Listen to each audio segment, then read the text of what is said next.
Il est temps de vous réveiller, vos enfants sont en danger de mort. Alors pourquoi démarrer par une phrase aussi sinistre cette conférence? Je vais tenter de vous démontrer par différentes explications. Je fais une phrase aussi sinistre simplement parce que il est bien entendu que la population française malheureusement a le défaut d'être très fataliste et d'accepter son sort et se résigner à ce que les choses soient immuables. Or, je sais que je ne pourrais pas faire appel à votre propre psychologie pour sauver votre peau en vous expliquant, ce qui ne marche pas dans notre modèle économique et ce qui nous amène à la catastrophe. En revanche, si je vous explique que vos enfants, eux, sont en danger de mort du fait d'une pénurie de nourriture et de guerre possible, j'espère pouvoir appeler en vous cette idée de vous révolter. Et il est possible de se révolter de façon intelligente. J'expliquerai en fin de conférence. Donc, on va commencer d'abord par une petite introduction sur l'économie telle qu'elle fonctionne aujourd'hui. Alors, en 1776, Adam Smith, un Britannique, publie Recherche sur la nature et les causes de la richesse des nations. Il introduit par cet essai la théorie du libéralisme. À son époque, il souhaite, par cet essai, réellement contribuer à l'essor humain. Il n'a pas de visée malsaine. Et il faut dire que le libéralisme correspondait tout à fait à les attentes de son époque parce qu'il y avait une notion d'échange entre les peuples qui était largement améliorée. Il y avait cette conception de diviser le travail pour augmenter la productivité. Et le fait que les transports étaient beaucoup moins rapides à l'époque, il n'y avait pas la question du pétrole qui était encore présent, faisait que de toute façon, il y avait une régulation de fait par les conditions de vie à l'époque. Donc, c'est l'un des premiers modèles économiques qui naît il y a donc plus de 200 ans.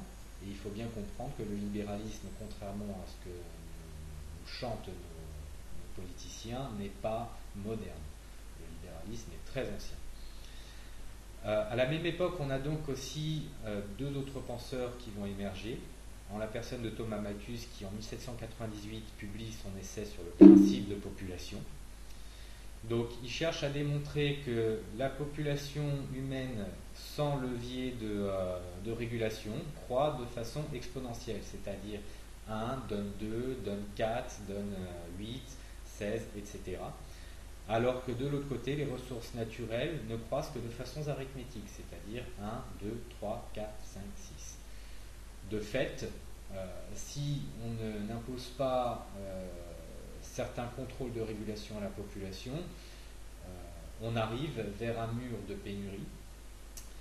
Et il avait démontré notamment à travers un problème de peste, je crois, en Grande-Bretagne qui sévissait à l'époque, qui était lié à des conditions de salubrité plus que malsaines, du fait qu'il y avait une surpopulation dans les villes.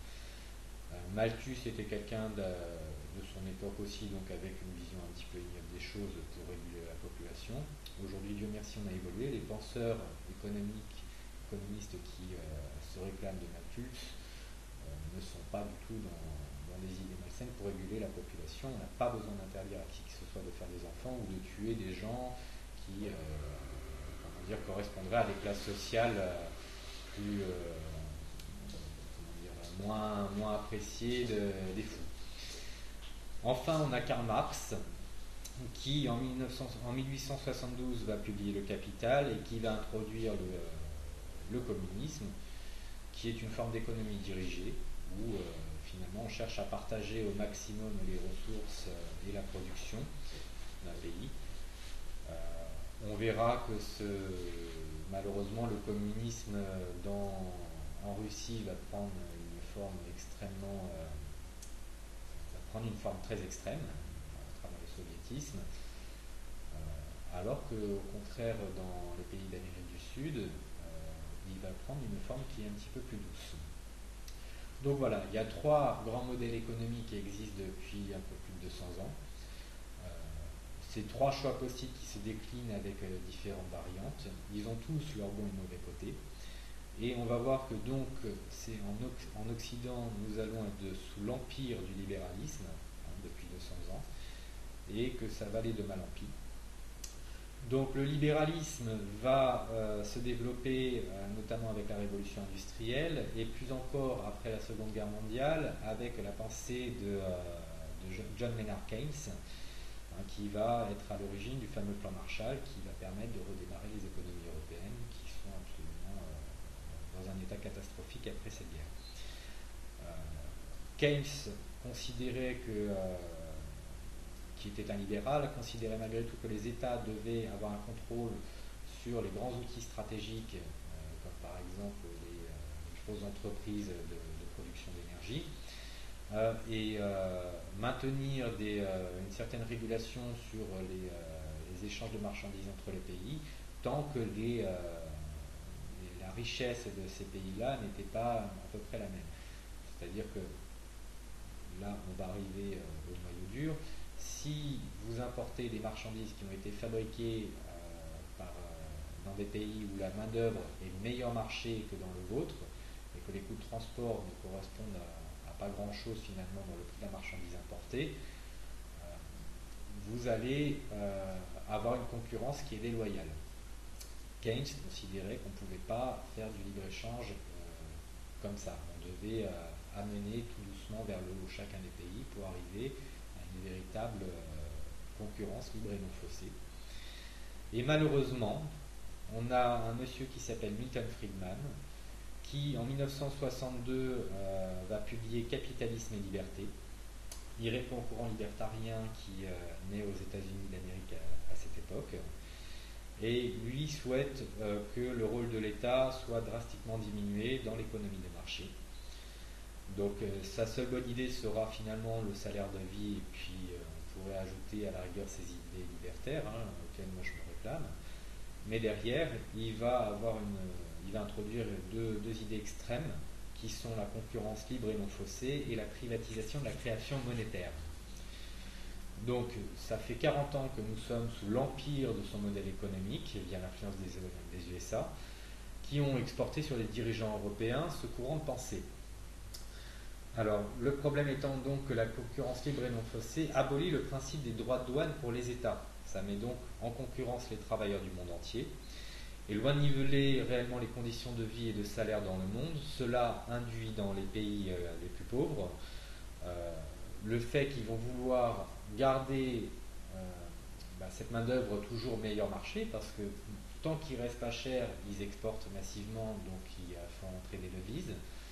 Ils n'ont pas d'intérêt à améliorer leurs dépenses sociales et les salaires, le niveau de vie de façon trop amplifiée. Et de la même façon, les pays les plus riches qui vont donc importer massivement ces produits qui sont fabriqués à bas coût vont voir leur tissu industriel agricole se déliter. Tout simplement parce qu'on ne peut pas faire face à une telle concurrence. Le coût de notre main-d'œuvre et de notre modèle social, par exemple en France, est incompressible. Personne ne voudra revenir en France sur les acquis sociaux, ni sur des salaires qui correspondent au coût de la vie en France. Donc, face à cette situation, nous perdons petit à petit nos outils industriels parce que les traités européens nous imposent ce modèle économique. Le traité de Lisbonne, qui se voulait être une constitution européenne, nous a imposé un modèle économique. Alors, avant même de rentrer dans les détails en vous exposant quelques articles du traité pour bien vous démontrer cela, lisez n'importe quelle constitution, ne serait-ce que la constitution française, vous verrez qu'une constitution n'est pas censée imposer un modèle économique, tout simplement parce qu'en fonction des époques, les modèles économiques doivent changer par rapport à des contraintes nouvelles. Donc lorsqu'une constitution impose un modèle économique, déjà il y a quelque chose d'extrêmement malsain. Donc le traité de Lisbonne, il est décomposé en fait en deux traités. Il y a le traité sur l'Union européenne, le TUE, et le traité sur le fonctionnement de l'Union européenne, le TFUE. Vous rappelez que 3 peuples avaient refusé ce traité, hein, nous les Français, les Irlandais et les Néerlandais, mais on nous l'a imposé quand même. Donc, pour bien vous démontrer que le traité de Lisbonne, qui est au-dessus de toutes nos lois, de ce que peuvent décider nos politiciens, nos gouvernants, je vais vous lire quelques articles comme ça du traité sur le fonctionnement de l'Union européenne et vous allez sentir à quel point on nous impose un modèle économique qui pourtant est malsain. Par exemple, l'article 26 du TFUE, qui dans son alinéa 2 dit que le marché intérieur comporte un espace sans frontières intérieures dans lequel la libre circulation des marchandises, des personnes, des services et des capitaux est assurée selon la disposition des traités. L'article 28 du TFUE dit dans son premier alinéa: l'Union comprend une union douanière qui s'étend à l'ensemble des échanges de marchandises et qui comporte l'interdiction entre les États membres des droits de douane à l'importation et à l'exportation et de toute taxe d'effet équivalent, ainsi que l'adoption d'un tarif douanier commun dans leurs relations avec les pays tiers. L'article 30 du TFUE: les droits de douane à l'importation et à l'exportation ou taxes d'effet équivalent sont interdits entre les États membres. Cette interdiction s'applique également aux droits de douane à caractère fiscal. L'article 34 du TFUE: les restrictions quantitatives à l'importation ainsi que toute mesure d'effet équivalent sont interdites entre les États membres. Ce n'est donc pas un traité qui propose des libertés, c'est un traité qui nous impose des interdictions et qui nous retire toute notre souveraineté sur nos échanges commerciaux, sur la façon de décider ce que l'on souhaite faire, et qui nous interdit de limiter les importations pour favoriser notre production nationale et donc l'emploi en France à travers les droits de douane. Parce que lorsque vous apposez un droit de douane sur une marchandise qui nous arrive de Pologne ou de Chine par exemple, vous permettez de niveler le prix de cette marchandise qui est vendue en France par une entreprise locale avec le prix de la marchandise qui arrive chez nous. Par exemple, pour être assez concret, si vous importez un t-shirt qui coûte 10 € une fois arrivé en France et que vous apposez des droits de douane qui font qu'il a un surcoût de 5 € et que ce surcoût correspond exactement au prix d'une production nationale, c'est-à-dire qu'une entreprise en France vendra son t-shirt 15 € et ne pourra pas faire moins, il n'y a aucun intérêt pour un supermarché, pour une boutique d'aller acheter cher à l'étranger, sachant qu'elle peut acheter beaucoup plus près et avoir des temps de transport réduits. Donc, de fait, il y a un patriotisme économique qui s'instaure, parce qu'il ne faut surtout pas croire que ce sont des gens pauvres qui sont soit au chômage, soit au SMIC, qui vont, avec de belles pensées, dire je vais acheter plus cher des produits fabriqués en France parce que j'aime mon pays. Non, quand on est pauvre, on achète au moins cher, et moi le premier. Donc, le patriotisme économique est une foutaise dès lors que c'est une incitation et non pas un mécanisme qui l'introduit directement. Or, les traités européens nous interdisent d'utiliser ces mécanismes que nous avions avant le traité de Maastricht et le traité de Rome, on va dire aussi. Et cette perte de souveraineté fait que les guignols qui dirigent notre pays n'ont absolument pas les manettes du pays pour pouvoir sauver l'industrie. On a 800 emplois industriels qui sont perdus chaque jour. Donc, cela induit que nous perdons des emplois, qu'il va bien falloir subventionner tous ces gens au chômage à travers les allocations ACEDIC, le RMI, à travers la CMU, à travers les allocations logement. Donc cela a un coût pour la société, c'est un surcoût. Et que de la même façon, les gens consomment moins parce qu'ils sont appauvris, parce que les salaires ne peuvent pas monter pour rester compétitifs, entre guillemets, ou alors ils sont au chômage, donc ils ne touchent pas assez d'argent. Et quand on consomme moins, ça fait moins de TVA qui rentre dans les caisses de l'État, et ça fait moins d'impôts sur le revenu qui rentre aussi, puisque en deçà d'un certain seuil de revenus, nous ne sommes pas imposés. Donc, des déficits publics qui augmentent, et je vais y revenir tout à l'heure sur ce que induit ces déficits publics qui augmentent. Il faut savoir que dans les articles du traité de Lisbonne, il y a autre chose de très libéral comme pensée qui a été introduite, qui est l'article 37 du TFUE, qui dit: les États membres aménagent les monopoles nationaux présentant un caractère commercial de telle façon que soit assurée dans des conditions d'approvisionnement et de débouché l'exclusion de toute discrimination entre les ressortissants des États membres. Les dispositions du présent article s'appliquent à tout organisme par lequel un État membre de jure ou de facto contrôle, dirige ou influence sensiblement, directement ou indirectement, les importations et les exportations entre les États membres. Ces dispositions s'appliquent également au monopole d'États délégués. Les États membres s'abstiennent de toute nouvelle mesure contraire au principe énoncé au paragraphe 1 ou qui restreint la portée des articles relatifs à l'interdiction des droits de douane et des restrictions quantitatives entre les États membres. Dans le cas d'un monopole à caractère commercial comportant une réglementation destinée à faciliter l'écoulement ou la valorisation des produits agricoles, il convient d'assurer dans l'application des règles du présent article des garanties équivalentes pour l'emploi et le niveau de vie des producteurs intéressés. Le mot aménager signifie en langage de Bruxelles privatiser. Les monopoles nationaux, c'est EDF, c'est France Télécom, c'est La Poste. Donc, le traité de Lisbonne, à travers l'article 37, ce qu'il essaie d'expliquer en langage technocratique, c'est qu'on doit tout privatiser. Or, la France a une longue histoire d'économie dirigiste. C'est ce qu'on appelle le colbertisme, le Colbert, qui était le ministre de Louis XIV, qui a mené des grands travaux pour la France. Et comme la France menait ses propres grands travaux à l'époque, elle permettait de faire baisser le chômage, tout simplement parce que tout le monde travaillait. Donc cette économie dirigiste, on l'a retrouvée à travers toutes les époques, jusqu'à Charles de Gaulle, même un peu encore Pompidou.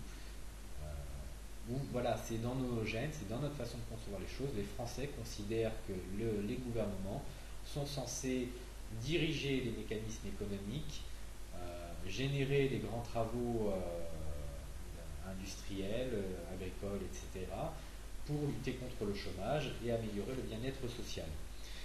Donc cet article 37, en détruisant nos grands outils industriels et en nous supprimant ces outils stratégiques, en les donnant à du privé, des intérêts privés, des actionnaires, vont à l'inverse des traditions du peuple français. Il faut bien le comprendre. Donc, depuis Maastricht, nous avons perdu toute souveraineté, et ça va de mal en pis avec le traité de Lisbonne. C'est un suicide économique et social. Tout à l'heure, je vous ai expliqué que les déficits ne cessent d'augmenter. Le fait que la pauvreté s'installe en France, du fait que nous avons des bas salaires ou des chômeurs qui augmentent d'année en année, fait que les caisses de l'État ne se remplissent pas, mais par contre que les dépenses augmentent. Et ça a un rôle très, très important parce qu'en fait, l'État est obligé d'emprunter toutes les semaines pour racheter sa dette, ses déficits, pour pouvoir faire fonctionner l'État, pour payer les salaires des fonctionnaires et faire fonctionner les institutions. Nous rachetons à chaque fois au marché la dette. Et ça, c'est toutes les semaines. Mais le problème, c'est que nous achetons cela à des intérêts privés, encore une fois. Les marchés, ce sont des banquiers pour 60% qui, lorsqu'ils nous prêtent avec des taux d'intérêt. Or, comme on rachète chaque semaine cette dette, les intérêts s'empilent. Et ça n'a pas toujours été comme ça. Avant 1973, nous utilisions notre banque centrale, la Banque de France, pour racheter nos déficits, qui n'étaient pas très costauds d'ailleurs, puisque c'était les 30 glorieuses à l'époque, donc tout se passait à peu près bien. C'était l'ère de Gaulle. Et quand on rachetait à notre banque centrale à taux zéro notre endettement, au final, nos déficits n'augmentaient pas. On pouvait se permettre de lancer des grands projets industriels payés par l'État qui de toute façon ne voyaient pas d'usure s'empiler. Donc monétiser de la dette, c'est ça qu'on appelle faire, c'est ça quand on parle de faire tourner la planche à billets, c'est ça. Or, en 1973, un enfoiré, enfin deux enfoirés, M. Pompidou, ancien de la banque Rothschild, et M. Giscard d'Estaing, grand ami des États-Unis, vont faire voter l'article 25 de la loi du 3 janvier 1973 qui va nous interdire d'utiliser la Banque de France pour racheter nos déficits. Donc, je vais vous la lire, si je la retrouve. Le Trésor public ne peut être présentateur de ses propres effets à l'escompte de la Banque de France. Voilà ce qui est marqué dans l'article de la loi dans l'article 25 de la loi du 3 janvier 1973. Ce qui signifie que depuis 1973, nous avons l'obligation d'emprunter au marché, puisqu'on ne pouvait plus utiliser notre banque centrale, et que depuis cette date, on a déjà payé 1400 milliards d'intérêts avec nos impôts à des banquiers, des intérêts privés, des gens qui vont très bien, qui n'ont pas besoin de nous pour vivre. On leur a donné 1400 milliards d'intérêts. C'est-à-dire que ces intérêts, ces 1400 milliards qui auraient pu créer de la richesse réelle, n'ont fait qu'enrichir les poches d'enfoirés qui spéculent contre nous. Donc 1400 milliards d'intérêts versés depuis cette date. Et il faut savoir qu'en fait la loi de 73, il y a une petite subtilité, nous interdisait pas complètement d'utiliser notre banque centrale. Parce que quand on lit correctement les textes, on se rend compte que en fait, on pouvait utiliser notre banque centrale si le Parlement votait une loi qui disait « Nous autorisons la Banque de France à monétiser nos déficits ». Or, depuis la loi de 73, ni les gouvernements de gauche ou de droite n'ont à un moment utilisé cette possibilité-là pour éviter que les intérêts se cumulent et donc ont laissé les déficits se creuser, l'endettement de la France se creuser. Aujourd'hui, nous avons une dette souveraine qui est de plus de 1800 milliards d'euros, qui ne fait qu'augmenter puisque nous continuons d'emprunter sur les marchés, donc d'empiler de l'usure. Et sur cette dette de 1800 milliards d'euros, nous avons 1400 milliards d'intérêts à verser à des banquiers. C'est illégitime, c'est impossible à régler. Je crois que j'avais lu un chiffre, je ne l'ai plus en tête, il faudrait refaire le calcul, mais je crois qu'aujourd'hui un Français, un bébé qui naît en France, aura une dette sur la tête de 100 000 euros. C'est tout simplement impossible à régler, on ne peut pas rester comme ça. Et il faut bien comprendre qu'au fur et à mesure, là on paye actuellement 50 milliards d'euros chaque année dans le remboursement de la dette. Il y a 5 ans c'était juste 45 milliards, donc ça ne fait qu'augmenter. La place dans le budget de la nation du paiement de la dette est en train de petit à petit prendre la place de tout ce qui est vital pour le budget de la nation, donc ce qui correspond à notre modèle social, la sécurité sociale, etc. Une toute petite remarque, je viens de faire un calcul, 1800 milliards on a payé depuis donc, la loi de 73. Oui. Ça veut dire que chaque Français, y compris les bébés, chaque Français a payé 1200 euros par an. Voilà, 1200 euros payés par les Français. Par chaque Français par an. On est 60. On fait par 70 millions, c'est ça? J'ai divisé par 50 millions parce qu'on n'était pas, on n'était pas à 65 millions à l'époque. D'accord. Donc j'ai pris 1800 milliards, j'ai divisé par 30 ans, parce que depuis 73 ça fait un gros 30 ans. J'ai divisé ensuite par 50 millions et on arrive à 1200 euros par Français par an payés aux banques uniquement à titre d'intérêt. Voilà, tous les ans, vous avez versé l'équivalent d'un SMIC depuis 30 ans pour payer les banques. C'est-à-dire qu'on a payé 100 euros, chaque Français a payé 100 euros par mois, voilà. Rien que d'intérêt. Et tout ça, c'est illégitime. Vous payez des intérêts à des enfoirés de banquiers, nous sommes des esclaves bancaires. Parce que la vraie monnaie, c'est celle qui vous est versée à travers votre temps de travail. Cette monnaie-là s'appelle un salaire. Donc quand vous travaillez, vous créez de la richesse et votre temps de travail se monétise sous la forme d'un salaire. Et lorsque ce salaire est kidnappé par des banquiers sous forme de taux d'intérêt et qui s'empilent dans la dette de l'État, vous êtes des esclaves. Nous sommes des esclaves. Il faut bien comprendre, il y a vraiment de quoi se révolter. Et les traités européens, évidemment, ont repris ce système-là et l'ont même l'ont empiré, parce que là où on avait encore la liberté d'utiliser le vote de notre Assemblée nationale pour monétiser malgré tout notre dette, l'article 104 du traité de Maastricht, donc en 1992, introduit l'idée que c'est une règle à l'échelle européenne que d'emprunter sur les marchés et on ne peut même plus demander au Parlement de pouvoir dire non, on va utiliser notre banque centrale. Et ça sera suivi de l'article 123 du TFUE qui reprend exactement la même règle. Je vais vous la lire parce que ça me paraît bien de démontrer quand même les arguments que j'expose. Article 123 du TFUE. Il est interdit à la Banque centrale européenne et aux banques centrales des États membres, 6 à prénommer Banque centrale nationale, d'accorder des découverts ou tout autre type de crédit aux institutions, organes ou organismes de l'Union, aux administrations centrales, aux autorités régionales ou locales, aux autres autorités publiques, aux autres organismes ou entreprises publiques des États membres. L'acquisition directe auprès d'eux par la Banque centrale européenne ou les banques centrales nationales des instruments de leur dette est également interdite. Le paragraphe 1 ne s'applique pas aux établissements publics de crédit qui, dans le cas de la mise à disposition de liquidités par les banques centrales, bénéficient de la part des banques centrales nationales et de la Banque centrale européenne du même traitement que les établissements privés de crédit. Voilà, donc le traité de Lisbonne, et ça dure depuis Maastricht, puisque c'était exactement la même chose avec l'article 104, nous interdit d'utiliser notre banque centrale, donc d'emprunter sans taux d'intérêt l'argent dont on a besoin pour investir dans quelque chose, monétiser notre dette si on a trop de déficit.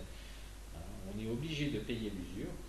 Et quand vous prenez l'exemple de la Grèce qui subit ce problème-là, il faut bien comprendre qu'on a des agences de notation derrière qui vont dire « Je décrète que ce pays-là va mal économiquement, que ça va aller de mal en pire, et donc je vais le dégrader sa note. » Ce qui fait que les banquiers vont dire « Ah bah puisque ce sera plus difficile pour lui de rembourser ses emprunts, eh ben on va augmenter les taux d'intérêt parce que le risque augmente. » Et c'est ce qui s'est passé avec en Grèce.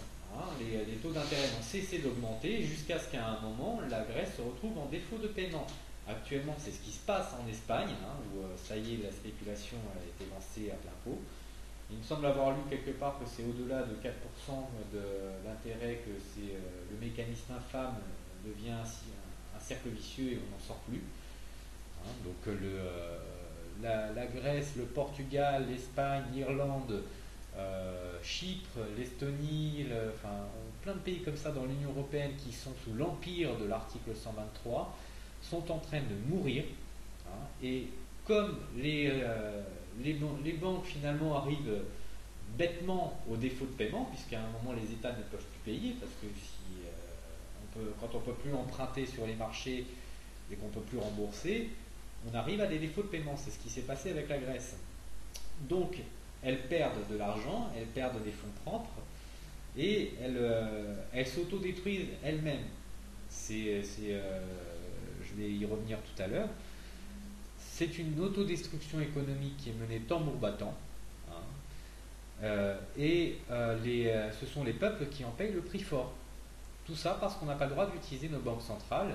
Et il faut bien comprendre que l'euro est une monnaie commune, mais que derrière l'euro se cache, derrière un nombre de devises, derrière un nombre de pièces, se cache la liberté d'utiliser sa banque centrale ou non.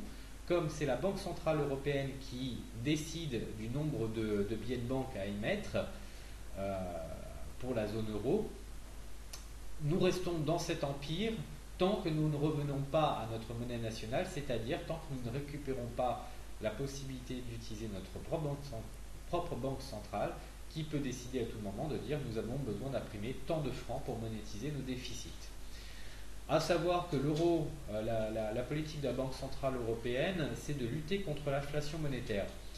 L'inflation, il faut bien comprendre que ce ne sont pas exactement les prix qui augmentent par l'opération du Saint-Esprit, c'est la monnaie qui la masse monétaire qui augmente. De fait, si votre masse monétaire augmente, sa valeur chute progressivement.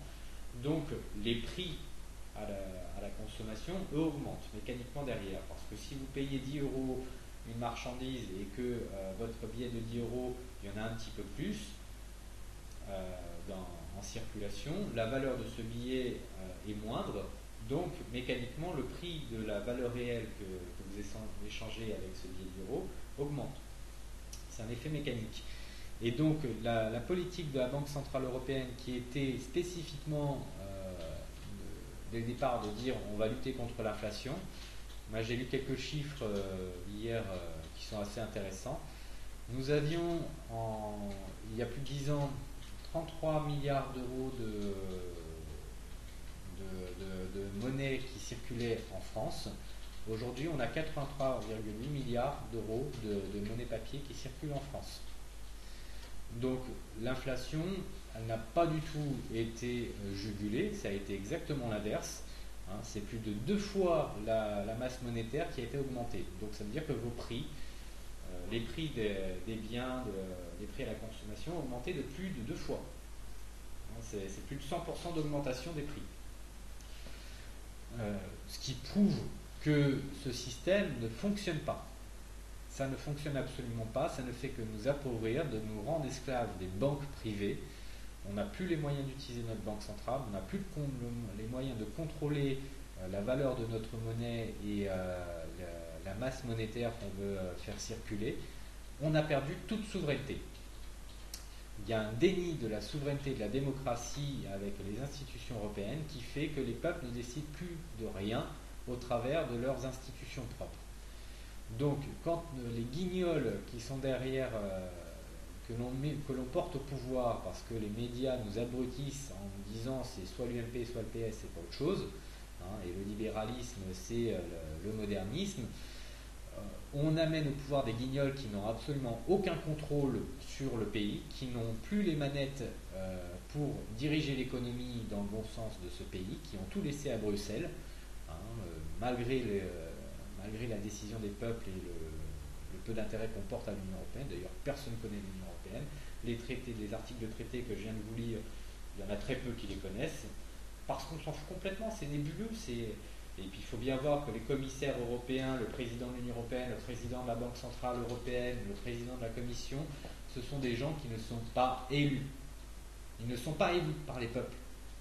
Donc ces gens, de façon autoritaire, décident de ce qu'il faut faire partout dans l'Europe, ne voient absolument pas que chaque pays européen a ses propres traditions économiques, ses propres fondamentaux culturels, fiscaux, etc., qu'il y a des différences de niveau de vie, de salaire, qui font que ça n'est pas possible d'égaliser un grand fédéralisme européen, les niveaux de vie ou les économies, c'est abolir tous les fondamentaux qui font que nous avons des peuples qui sont différents, qui ont des cultures différentes, des façons de concevoir l'économie qui est différente, des langues différentes, qui ne sont pas dans la même langue. Un Polonais et un Français n'ont rien en commun. On n'a quasiment pas d'histoire en commun, si ce n'est sous l'ère de Napoléon où il était passé avec ses troupes. Mais il n'y a pas de fondamentaux économiques et culturels qui soient réellement communs. Ça ne veut pas dire qu'il faut se détester entre Polonais et Français. Ça veut dire simplement que chacun chez soi pour gérer ses affaires, et c'est la meilleure façon de s'entendre avec les autres pays. Or, l'Union européenne abolit ce truc-là dans un système très babylonien. On retrouve ce mythe des empires. C'est un modèle qui est basé sur les États-Unis, puisqu'on a voulu les copier et dire tiens, on va faire comme aux États-Unis, faire une grande fédération de pays, d'États, parce que nous on nie le fait qu'on soit des pays et pas simplement des États. Aux États-Unis, ils parlent tous la même langue, ils ont à peu près les mêmes fondamentaux culturels et économiques, donc c'était à peu près possible lorsque ça s'est créé. Et encore, on est nombreux à penser que les États-Unis vont se disloquer, et je ne vais pas en parler ici, parce que ce serait un peu long. Mais ce qui était possible aux États-Unis n'est pas possible en Europe, tout simplement parce que nous avons trop de différences culturelles, historiques et économiques qui contraignent cela. Donc voilà, nous sommes sous le joug des banques. C'est l'Union européenne qui nous l'impose à travers les traités européens. Les guignols qui nous gouvernent n'ont absolument aucune possibilité de dire merde aux banques, ils ne le veulent pas, ils sont tout tout à fait d'accord avec ça. Ce sont des européistes convaincus et des libéraux convaincus. Nous ne faisons que porter au pouvoir les mêmes, gauche ou droite, c'est la même chose. Ils pensent exactement la même chose, il n'y a aucune différence, si ce n'est l'étiquette politique pour exister. Mais c'est la même chose. Et les financiers subventionnent ces guignols-là. C'est pour ça que vous ne voyez que à la télé. Je veux dire, les médias, soyez bien conscients que lorsque Rothschild, Dassault, Lagardère et d'autres encore possèdent Bouygues, possèdent les médias, vous comprenez bien que ces gens qui fricotent avec le pouvoir politique, qui sont en collusion d'intérêts permanente et qui payent leur campagne électorale, à travers les mallettes, les pots de vin, enfin, on ne va pas revenir sur l'affaire L'Oréal par exemple, comment elle s'appelle la petite mamie oui, Bettencourt, voilà. Donc vous voyez, c'est tout à fait ce genre de truc-là. Ces milieux financiers sont des copains comme cochons avec cette oligarchie politique, mais c'est eux qui les portent au pouvoir. Pourquoi vous voyez pas, vous n'avez pas vu par exemple un Dupont-Aignan dans les sondages face à un Sarkozy ou à Hollande? C'est parce que les sondages ne doivent vous montrer que Sarkozy ou Hollande en face à face. Pourquoi vous n'avez pas vu un Mélenchon face à un Sarkozy ou Hollande? Parce que c'est la même chose. Le choix ne vous est donné qu'entre deux guignols. Guignol numéro 1, guignol numéro 2, qui sont que des marionnettes, qui n'ont aucun pouvoir de décision, qui ne peuvent rien faire. Et ils sont d'accord avec ça. Ce sont des salariés de cet empire financier. Ils sont payés pour ça.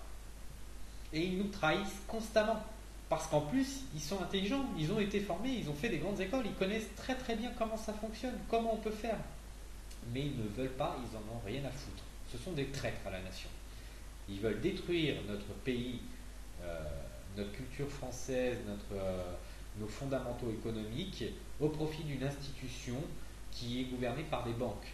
Si vous intéressez un petit peu à l'Union européenne et que vous voyez qui sont les dirigeants européens, que ce soit au niveau des pays ou de l'institution européenne, vous vous rendrez compte que nombreux ont été formés aux États-Unis d'Amérique dans des grandes écoles américaines qui sont connues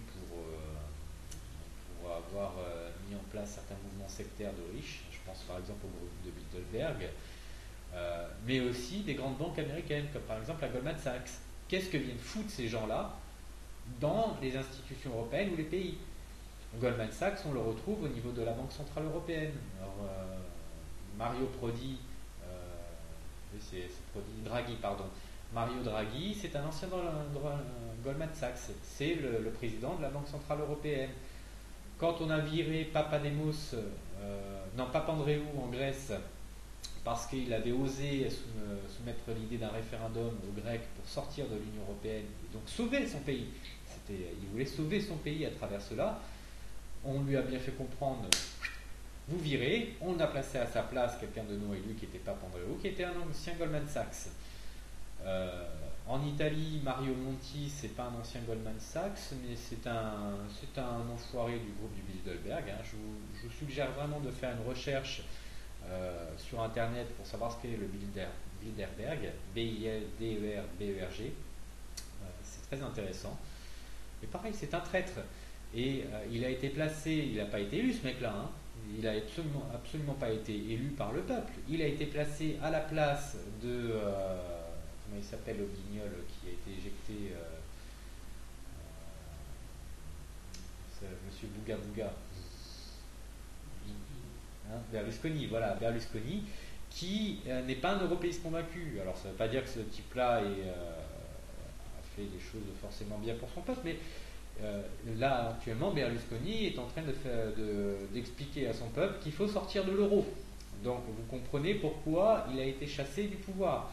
En Espagne, ce sont des Goldman Sachs qui dirigent, le Premier ministre et le ministre des Finances, ce sont des anciens Goldman Sachs. Et la liste est longue. Quand vous vous amusez à chercher comme ça qui sont les dirigeants au niveau de l'Union européenne et des gouvernements des pays, vous vous rendez compte que soit ce sont des institutions bancaires, soit ce sont des gens qui ont été formés aux États-Unis et qui sont membres de la trilatérale, du groupe de Bilderberg, etc., qui sont des groupes d'intérêts de riches, des gens extrêmement riches qui décident de faire ce qui les intéresse dans le monde. Donc voilà, ils vont contre les peuples, ce sont tous des traîtres. Et la meilleure solution qu'on puisse avoir pour récupérer non seulement notre démocratie, mais assainir nos économies, contrairement à ce qui nous est chanté constamment, ça n'est pas plus d'Europe, hein, parce que plus d'Europe, c'est moins de souveraineté des pays, c'est au contraire moins d'Europe, c'est même liquider l'Union européenne, la démanteler. Et ça, c'est possible via l'article 50 du traité sur l'Union européenne, je vais essayer de vous le trouver, qui précise que tout État membre peut décider conformément à ses règles constitutionnelles de se retirer de l'Union. L'État membre qui décide de se retirer notifie son intention au Conseil européen. À la lumière des orientations du Conseil européen, l'Union négocie et conclut avec cet État un accord fixant les modalités de son retrait, en tenant compte du cadre de ses relations futures avec l'Union. Cet accord est négocié conformément à l'article 218, paragraphe 3 du traité sur le fonctionnement de l'Union européenne. Il est conclu au nom de l'Union par le Conseil, statuant à la majorité qualifiée après approbation du Parlement européen. Les traités cessent d'être applicables à l'État concerné à partir de la date d'entrée en vigueur de l'accord de retrait, ou à défaut 2 ans après la notification visée au paragraphe 2, sauf si ce Conseil européen, en accord avec l'État membre concerné, décide à l'unanimité de proroger ce délai. Je ne vais pas vous lire la suite, mais en clair, on peut sortir de l'Union européenne. Légalement, tranquillement, sereinement, on peut le faire. Ce n'est pas quelque chose d'inéluctable. L'Union européenne, c'est une institution. Et sortir de l'Union européenne, ça ne signifie pas arrêter de perdre toute sa diplomatie avec les peuples. On continuera d'être à l'ONU, on continuera d'être au Conseil de l'Europe, on continuera d'avoir des relations diplomatiques et commerciales avec les autres pays. On s'entendra très bien. On ne va pas aller à la guerre. Au contraire, on va à la guerre avec l'Union européenne parce qu'on est en train de forcer les peuples à se haïr parce qu'on leur impose, parce que l'Allemagne actuellement qui domine cette institution est en train de nous imposer des choses qui nous détruisent économiquement. Donc, tout cela pour vous dire ce qu'est l'Union européenne, et je vais revenir maintenant un petit peu sur les banques. Donc, je vous ai expliqué qu'elles sont en train de nous endetter parce qu'on a l'obligation d'emprunter à des banquiers qui nous imposent de l'usure. Mais il y a aussi autre chose qu'il faut comprendre sur le système bancaire et que peu de gens comprennent, c'est comment fonctionne la création monétaire. Donc, dans les pays souverains où on peut utiliser sa banque centrale, on va créer de la monnaie papier à partir d'un emprunt à sa banque centrale. On va dire, voilà, j'ai besoin d'emprunter 1000 milliards de ma devise, je demande à ma banque centrale d'imprimer tant de monnaie qui correspondent à cet emprunt-là. Donc on fait de la planche à billets et avec les impôts du peuple, on rembourse petit à petit ces 1000 milliards, ce qui permet d'éliminer la monnaie. Or, quand on laisse les banquiers créer la monnaie, puisque là finalement les banques centrales ne fabriquent plus la monnaie, ce sont les banquiers qui la fabriquent, ça se fait différemment. Les banquiers fabriquent de la monnaie qu'on dit scripturale, par opposition à la monnaie fiduciaire qui repose sur la foi, ce sont les billets.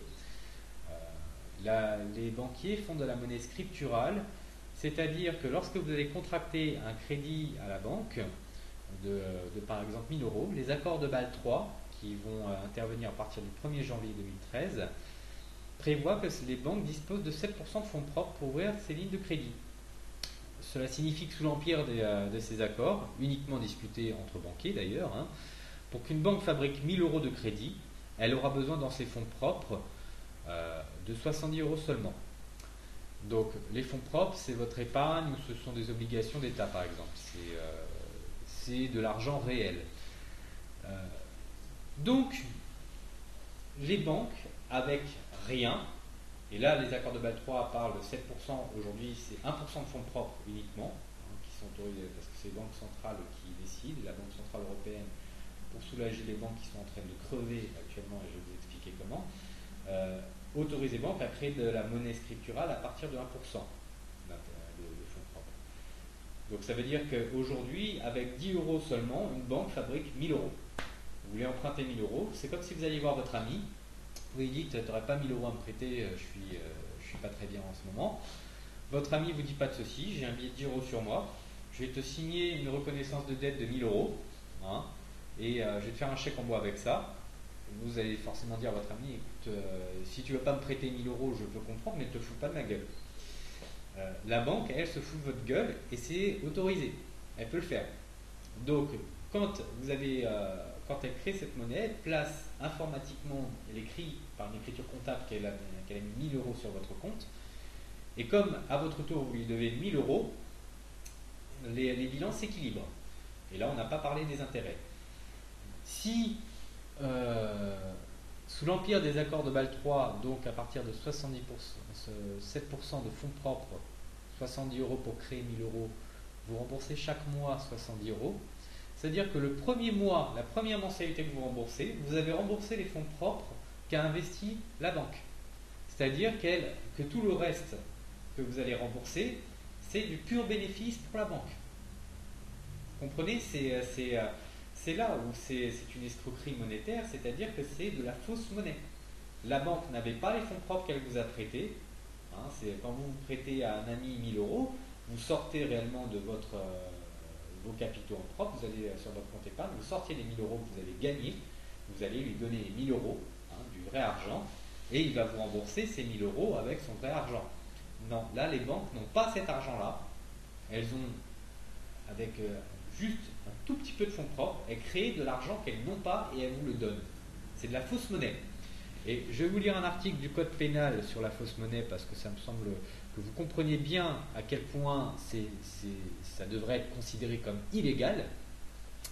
L'article 442, alinéa 2 du Code pénal français, précise que le transport, la mise en circulation ou la détention en vue de la mise en circulation des signes monétaires contrefaisants ou falsifiés mentionnés au premier alinéa de l'article 442 alinéa 1 ou des signes monétaires irrégulièrement fabriqués mentionnés au deuxième alinéa de cet article sont punis de 10 ans d'emprisonnement et de 150 000 euros d'amende.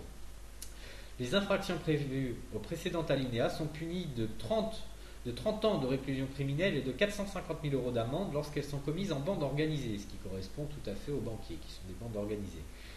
Les deux premiers alinéas de l'article 123, alinéa 23 relatif à la période de sûreté sont applicables aux infractions prévues au deuxième alinéa du présent article. Ça signifie que quand un petit escroc, il y a eu une petite affaire d'escroquerie là, je crois, de gitans qui, il n'y a pas très longtemps, j'ai entendu à l'actualité, faisaient de la fausse monnaie, des faux billets de banque, eux peuvent être punis par cette loi-là. Ils peuvent faire de la prison, ce qui est normal. Mais les banques, elles, ne sont pas punies pour faire la même chose. Elles fabriquent de la fausse monnaie et elles ne sont pas punies. Et si en plus les Français connaissaient leur constitution, ils sauraient que dans le bloc constitutionnel, notre constitution se prévaut et respecte la Déclaration des droits de l'homme de 1789, qui est au-dessus de toutes nos lois, et qui précise dans son article 16 « Tous les citoyens ont le droit de constater par eux-mêmes ou par leurs représentants la nécessité de la contribution publique, de la consentir librement, d'en suivre l'emploi, d'en déterminer la quantité, l'assiette, le recouvrement et la durée. » Voilà. Donc, aujourd'hui, gonflés d'abrutissement télévisuel et de consumérisme effréné, les Français ne se rendent absolument pas compte que l'essentiel du fruit de leur travail, monétisé sous forme de salaire, ne sert finalement qu'à engraisser les poches des banquiers qui fabriquent de la fausse monnaie. Et on va introduire par cette idée-là comment on arrive à une crise. Parce qu'à force de créer de la fausse monnaie à partir de rien, il faut bien comprendre que nous sommes dans ce qu'on appelle une chaîne de Ponzi. Alors pareil, je vais vous donner une petite définition de la chaîne de Ponzi que j'avais notée. Une chaîne de Ponzi est un montage financier frauduleux qui consiste à rémunérer les investissements effectués par les clients au moyen essentiellement des fonds procurés par les nouveaux entrants, le système étant découvert et s'écroulant quand les sommes procurées par les nouveaux entrants ne suffisent plus à couvrir les rémunérations des clients. Donc c'est en fait un mec, j'ai plus son prénom, qui s'appelait Ponzi, qui était un escroc qui avait fait comme Madoff en son époque, qui avait été voir des gens, leur avait dit écoutez, j'ai un super placement à vous proposer qui va bien vous rémunérer, donnez-moi des sous. Et donc à chaque fois qu'il gagnait des clients, il rémunérait les premiers, mais finalement au bout du bout, la pyramide arrive à son sommet et il ne peut plus rembourser les derniers entrants, et c'est comme ça que la chaîne de Ponzi explose. Et c'est exactement ce qui se passe avec les banques, qui ont spéculé copieusement et créé de la fausse monnaie à tire-larigot. Et comme je vous ai expliqué, le libéralisme, c'est quelque chose qui est extrêmement malsain aujourd'hui, parce que ça appauvrit les peuples. Les peuples du monde les plus pauvres ne voient pas leur niveau de vie réellement augmenter parce qu'on les esclavagise, et les peuples les plus riches sont en train de perdre en niveau de vie au fur et à mesure par ce modèle économique qui nous est imposé. Or, ça crée des déficits, les États sont de plus en plus en difficulté pour payer leurs dettes, surtout quand les taux d'intérêt ne font qu'augmenter comme la Grèce. Les entreprises elles-mêmes coulent. En France, c'est 800 emplois industriels qui sont détruits chaque année. Ce sont des entreprises qui ferment ou qui délocalisent. Ce sont des particuliers qui font défaut de paiement au fur et à mesure. Ça a été le cas notamment avec l'effondrement de la banque Lehman Brothers suite à la crise des subprimes aux États-Unis. C'est exactement ça. Les taux d'intérêt ont explosé avec ces produits pourris-là. Les particuliers n'ont plus pu payer leur dette parce que la dette était plus forte que leurs revenus. Et de fait, les banques s'écroulent. Collement, mais les banques s'écroulent parce que le système économique est malsain et que l'usure qui augmente et qui nous est imposée parce que justement nous sommes les personnes morales et privées, les institutions ne sont plus en mesure de payer les banques parce qu'elles sont trop endettées, fait que les banques s'écroulent. Elles n'ont plus assez de fonds propres. Et aujourd'hui, toutes les banques du monde, les grandes banques du monde, comprenez-le bien, n'ont plus de fonds propres. Elles sont sous perfusion des États. C'est pour ça que dans l'Union européenne, nous sommes en train d'inventer des mécanismes de plus en plus fous pour pouvoir subventionner avec les impôts des citoyens ces banques-là. Quand on verse de l'argent à la Grèce, on ne donne pas cet argent aux Grecs pour qu'ils puissent survivre. Non, on verse de l'argent aux banques grecques. Et puis aux banques françaises, allemandes, néerlandaises et que sais-je, qui ont prêté à l'État grec.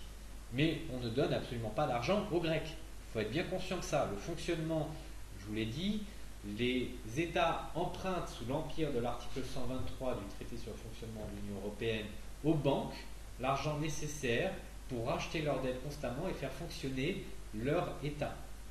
Voilà. Les institutions fonctionnent parce que les banques nous prêtent de l'argent pour qu'elles fonctionnent. Or, quand les banques elles-mêmes coulent, les banques ne veulent pas perdre leur argent, de l'argent qu'elles n'ont jamais eu d'ailleurs, mais elles ne veulent pas perdre ce qu'elles nous ont prêté. Donc il faut payer leurs intérêts, l'argent qu'elles n'ont jamais eu mais qu'elles ont fabriqué, il faut les rembourser. Et on va créer des mécanismes comme le FESF et dernièrement le MES, qui est une horreur. Et je vais vous parler un petit peu du MES, parce que ça vaut le coup de comprendre ce que ces salauds-là sont en train de faire au sein de l'Union européenne. Je vais vous lire quelques articles. J'aime bien lire les articles je ne vais pas vous lire tout, parce que de toute façon, tout l'article, tout le traité du MES, Mécanisme européen de stabilité, qui a été voté en catimini par nos députés, vous n'en avez pas entendu parler dans la presse, quasiment pas. C'est une perte de souveraineté très violente. Et vous allez voir un petit peu à quel point ce sont des ordures. Ce traité du MES est une saloperie. Alors par exemple, l'article 9 dans son alinéa 3 précise que le directeur général du MES, appelle en temps utile le capital autorisé non libéré si cela est nécessaire pour éviter que le MES ne puisse honorer ses obligations de paiement, programmées ou autres, envers ses créanciers. Donc ça veut dire que il demande au pays des capitaux pour payer les créanciers du MES qui sont donc les États, mais en vérité les banques. Il informe le conseil d'administration et le conseil des gouverneurs de cet appel. Lorsqu'un manque de fonds potentiel du MES est décelé, le directeur général lance un appel de capital dès que possible afin que le MES dispose de fonds suffisants pour rembourser intégralement ses créanciers aux échéances prévues. Et là, écoutez bien cette phrase-là, les membres du MES s'engagent de manière irrévocable et inconditionnelle à verser sur demande les fonds demandés par le directeur général en vertu du présent paragraphe dans les 7 jours suivant la réception de la dite demande. Ça veut dire que le MES qui est en fait une institution indépendante qui existe au Luxembourg. C'est un mini FMI européen de droit privé. Quand ces enfoirés que personne n'a élu dirigent le MES et nous disent on a besoin de 500 milliards, parce qu'il n'y a même pas de limitation, de 500 milliards d'un coup pour payer des banques, les États ont 7 jours pour répondre.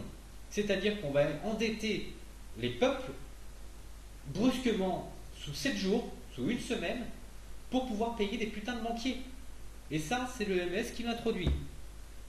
Et n'allez pas croire que nos dirigeants ont été contre.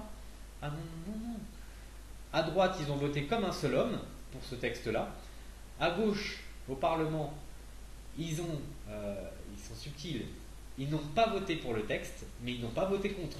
C'est-à-dire que s'ils avaient voté contre, ils auraient bien démarqué le fait qu'ils étaient contre le texte. Non, non. Là, ils ont laissé passer le texte en ne votant pas contre.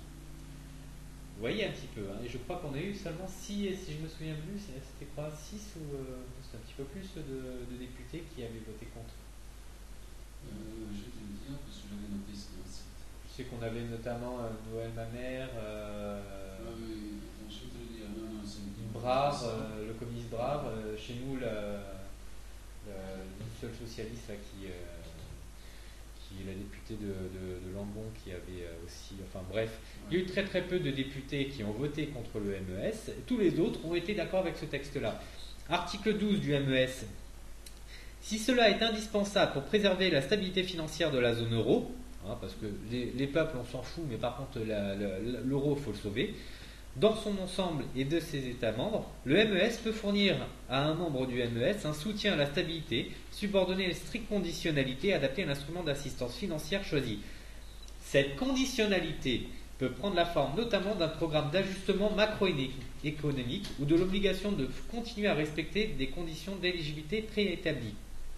Cela signifie que les budgets nationaux, c'est-à-dire notre dernière souveraineté qui nous reste, on a laissé la monnaie à l'Union européenne, on a laissé la création monétaire à l'Union européenne de facto.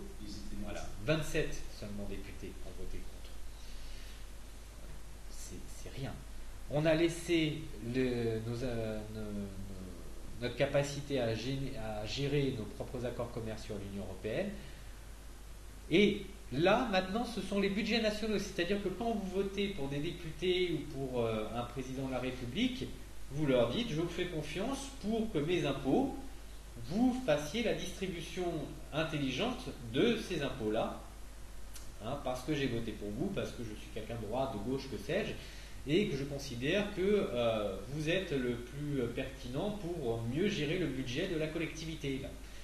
Mais le MES introduit l'idée que, je ne sais plus comment ça s'appelle d'ailleurs, ça aussi, ce pourquoi d'ailleurs Hollande joue de la flûte en disant qu'il veut renégocier. Les eurobonds, non, pas les eurobonds, il voulait renégocier avec l'Allemagne, je sais plus le nom de cette connerie-là, c'est une foutaise.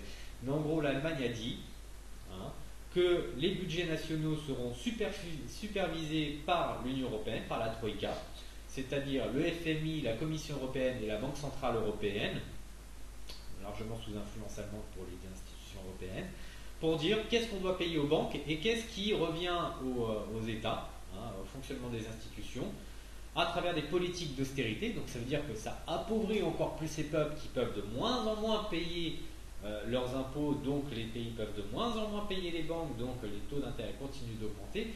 L'austérité, c'est quelque chose qui est encore pire que le mal. Et en plus, les politiques d'austérité, c'est un bon moyen d'accélérer les privatisations de nos institutions, de nos dernières entreprises stratégiques. C'est un moyen de dire ce sera plus d'argent pour les banquiers dans les budgets nationaux, c'est-à-dire plus d'argent à la dette, et moins d'argent pour, par exemple, votre sécurité sociale, vos retraites, etc. C'est tout simplement une perte de souveraineté budgétaire qui est ignoble. Et ça, le MES l'introduit. L'article 32 du MES.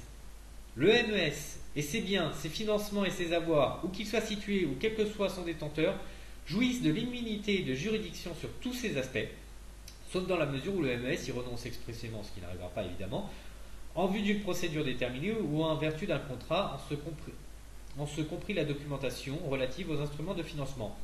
Les biens, les financements et les avoirs du MES, où qu'ils soient situés ou quel que soit le détenteur, ne peuvent faire l'objet de perquisition, de réquisition, de confiscation, d'expropriation ou de toute autre forme de saisie ou de mainmise de la part du pouvoir exécutif, judiciaire, administratif ou législatif. Les archives du MES ou tous les documents qui lui appartiennent ou qu'il détient sont inviolables. On ne peut absolument pas contrôler cette institution, on ne peut absolument pas mettre la justice dans les papiers de cette institution et dans ses avoirs pour vérifier ce qu'ils font. On ne peut pas les contrôler. Et l'article 35 d'ailleurs revient là-dessus, parce que c'est pas seulement l'institution qu'on ne peut pas contrôler, c'est même les dirigeants de l'institution. Dans l'intérêt du MES, et donc pas des peuples, le président du conseil des gouverneurs, les gouverneurs suppléments, les administrateurs suppléants ainsi que le directeur général et les autres agents du MES ne peuvent faire l'objet de poursuites à raison des actes accomplis dans l'exercice officiel de leurs fonctions et bénéficient de l'inviolabilité de leurs papiers et documents officiels. Mais vous vous rendez compte, on a créé une institution au Luxembourg, un mini-FMI européen dont on n'a aucun contrôle, personne ne va élire les dirigeants, et tout ce qu'ils vont pouvoir faire, ils vont pouvoir faire joujou avec l'argent, parce que le but du MES est de lever 700 milliards d'euros au total par les effets leviers, donc c'est encore les impôts des peuples, notamment du peuple français, qui vont provisionner cette saloperie au profit des banquiers, et on ne peut même pas juridiquement les contraindre. On n'a aucun pouvoir sur eux, ils ont une immunité totale. C'est un déni de démocratie qui est au profit des banquiers.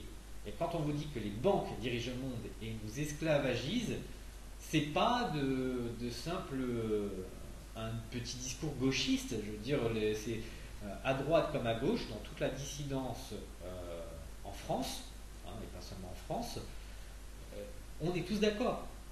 Il n'y a pas de différence droite-gauche là-dessus. C'est factuel. Il suffit de lire les traités européens, de comprendre comment fonctionne la création monétaire pour se rendre compte qu'on a donné toute notre souveraineté à des banquiers qui fabriquent de la fausse monnaie. On pourrait les attaquer. Et c'est ce qui s'est fait d'ailleurs en Islande. Quand la crise des subprimes a atteint l'Islande, comme ça atteint tous les pays européens, parce qu'il faut bien comprendre que le problème de base n'est pas en Europe, mais aux États-Unis. Je vais expliquer rapidement ça après. Mais les Islandais, qui sont une vraie démocratie, ils ont refusé de payer la faillite de leur banque. Ils ont dit non, tout simplement. Ils ont viré le pouvoir politique qui avait finalement fait part leur souveraineté au profit des banques. Ils ont viré les banquiers. Ils ont dit stop à la dette, ils ont fait un audit, ils ont dit ça on veut bien, ça on veut pas. Leurs politiciens de l'époque et les banquiers sont actuellement jugés, et vous n'en entendez pas parler dans l'actualité. Et en plus, ils se permettent le luxe d'écrire une nouvelle constituante pour se protéger de tels problèmes à l'avenir. Ils le font par Internet, c'est le peuple directement qui écrit, qui débat sur Internet, qui dit voilà ce qu'il nous faudrait pour une nouvelle constitution qui nous protège bien et qui impose de nouveaux fondamentaux démocratiques. Voilà, ça c'est sain, c'est ce qu'on devrait faire. Et l'Islande va très bien, elle a retrouvé la croissance.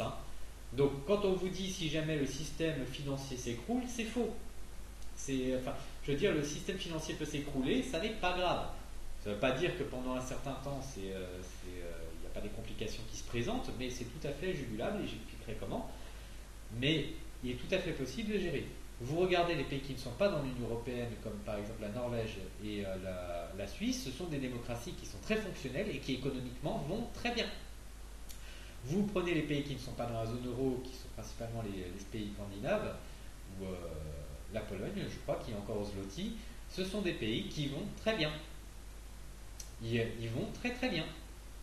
Donc, il faut bien comprendre que plus on nous contraint dans l'Union européenne, plus on nous détruit économiquement et on nous asservit à des banquiers. Donc il faut en sortir. Et je vais vous dire un petit peu parce que de toute façon les banquiers, qu'importe les mécanismes qu'on met, je vous l'ai dit, on est dans une chaîne de Ponzi, le système financier va s'écrouler. Il ne peut que s'écrouler parce qu'il y a un moment où les États ne pourront plus payer. on arrivera à la même situation que la Grèce. Là, c'est actuellement l'Espagne qui est partie pour. L'Italie suivra et la France suivra ensuite, et l'Allemagne aussi, parce qu'il ne faut pas croire que l'Allemagne, contrairement à ce que nous chante, va mieux. Hein. L'Allemagne, c'est 2200 milliards d'euros de dette souveraine. Hein. Donc, n'allez pas croire que ça aille mieux pour elle. Ce n'est pas un modèle. J'avais relevé sur une interview sur Atlantico, une interview de l'économiste Pierre Cyril Hollecker, hein, sur le journal en ligne Atlantico, qui avait été publié le 12 juillet 2011.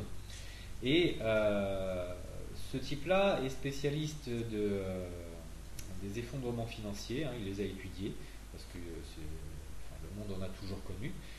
Et il nous précise dans cette interview ce qui se passerait concrètement en cas d'effondrement du système bancaire.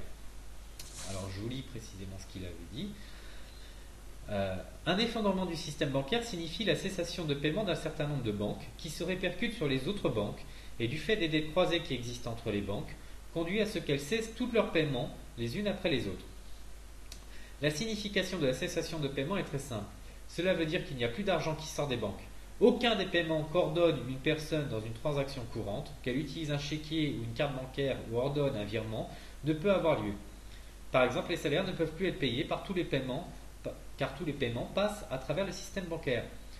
On voit bien dans un tel cas, l'ensemble des économies s'arrête car les transactions en liquide aujourd'hui sont extrêmement réduites. Donc il faut bien comprendre que les banques qui sont toutes interconnectées, hein, qui se doivent mutuellement de l'argent, si on tente de les sauver en les perfusant des deniers publics, donc de nos impôts, c'est parce qu'on veut éviter le collapse total du système bancaire. Elles sont toutes interconnectées. Mais c'est surtout parce qu'on veut éviter de se dire qu'il y a une solution qui est toute bête. Récupérer notre banque centrale. C'est le principe de base, la création monétaire. La banque centrale, c'est ce qui permet d'injecter de la monnaie pour supporter notre endettement. Si les banques s'écroulent, c'est parce qu'on ne peut plus leur payer quoi que ce soit. Par contre, à notre banque centrale, on peut emprunter autant qu'on veut. C'est comme ça parce que c'est une institution qui est souveraine, c'est une institution régalienne de l'État. Donc, premier point, sortir de l'Union européenne pour récupérer notre banque centrale, et ça c'est valable pour tous les peuples qui sont dedans, et récupérer les prérogatives. Deuxième point, des banques qui sont en faillite, on les nationalise. On reprend le contrôle de ces banques privées, on les nationalise. Moi je suis d'avis d'ailleurs que comme les banquiers ont toujours depuis 200 ans fait de grandes conneries et mené à des crises, qu'on arrête de considérer que la banque puisse être privée. On ne peut pas privatiser les banques, ça devrait être que la Banque de France pour la France qui chapeauterait toutes les agences bancaires existantes. Comme ça, au moins, c'est l'État qui contrôle définitivement la création monétaire et le système bancaire. On ne peut pas laisser ça à des intérêts privés, c'est trop dangereux. Donc, on nationalise les banques, on réinjecte ce qu'il faut de liquidité pour que le système fonctionne. Il faut savoir que tous vos avoirs en banque sont garantis à hauteur de 100 000 euros par compte. Donc, il ne faut pas paniquer, ce n'est pas parce qu'une banque s'écroule que votre épargne fond. Il faut bien comprendre que l'État garantit 100 000 euros par compte épargne. C'est-à-dire que si vous avez deux comptes où il y a 100 000 euros sur chaque compte, ce que quasiment personne n'a, donc il n'y a que les gens qui ont capitalisé un certain temps ou qui sont très riches qui peuvent avoir ça sur leur compte, il y a une garantie qui est posée dessus. Donc si vous avez juste 5 000 euros sur votre épargne, rassurez-vous, elle sera garantie. Vous la récupérez peut-être pas tout de suite parce qu'il faudra un petit peu de temps pour remettre les choses en ordre, mais c'est garanti. Donc il n'y a aucune crainte à ce que le système financier s'écroule. Au contraire, c'est sanitaire que de faire écrouler ce système financier. Or, on a bien compris une chose, les gouvernements violent les droits des peuples et ils veulent absolument pas, travailler dans le sens des peuples, ils n'en ont rien à foutre. Ils veulent maintenir les intérêts des banquiers parce que leurs campagnes sont financées par ces mêmes gens. Il faut garder ce système-là. Ils sont tous endoctrinés à l'Union européenne et au libéralisme. Ils veulent maintenir quelque chose qui ne fonctionne pas, qui est en train de se déliter, qui est en train de se détruire. Et il faut bien comprendre que quand on contrôle un démantèlement des institutions financières et européennes, quand on a le contrôle, on peut faire en sorte que ça se passe bien.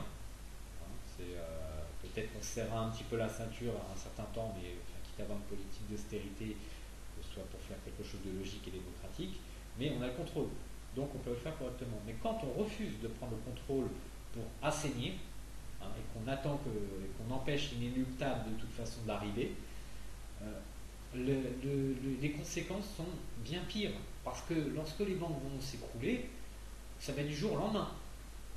D'un coup, votre banque va être fermée, vous ne pourrez plus retirer, et si vous n'avez plus d'argent pour aller payer vos courses et nourrir votre enfant, vous êtes en situation de famine. Il y aura des insurrections, il y aura des émeutes de la faim le jour où le système va s'écrouler, parce que ce sera de façon chaotique, il n'y aura eu aucune prise de contrôle sur tout ça. Donc, et il y a de risques en plus, hein. Avec un peu de chance, il y a un réveil démocratique, un sursaut qui fait que l'Union européenne de fait se démantèle et notre président, qui est un traître poussé par le peuple, saisit l'article 16 de notre constitution et dit voilà, en urgence je décrète que nous sortons de l'Union européenne, je reprends le contrôle de notre banque centrale, je reprends le contrôle des banques, etc., pour remettre en route les choses au niveau national et souverainement.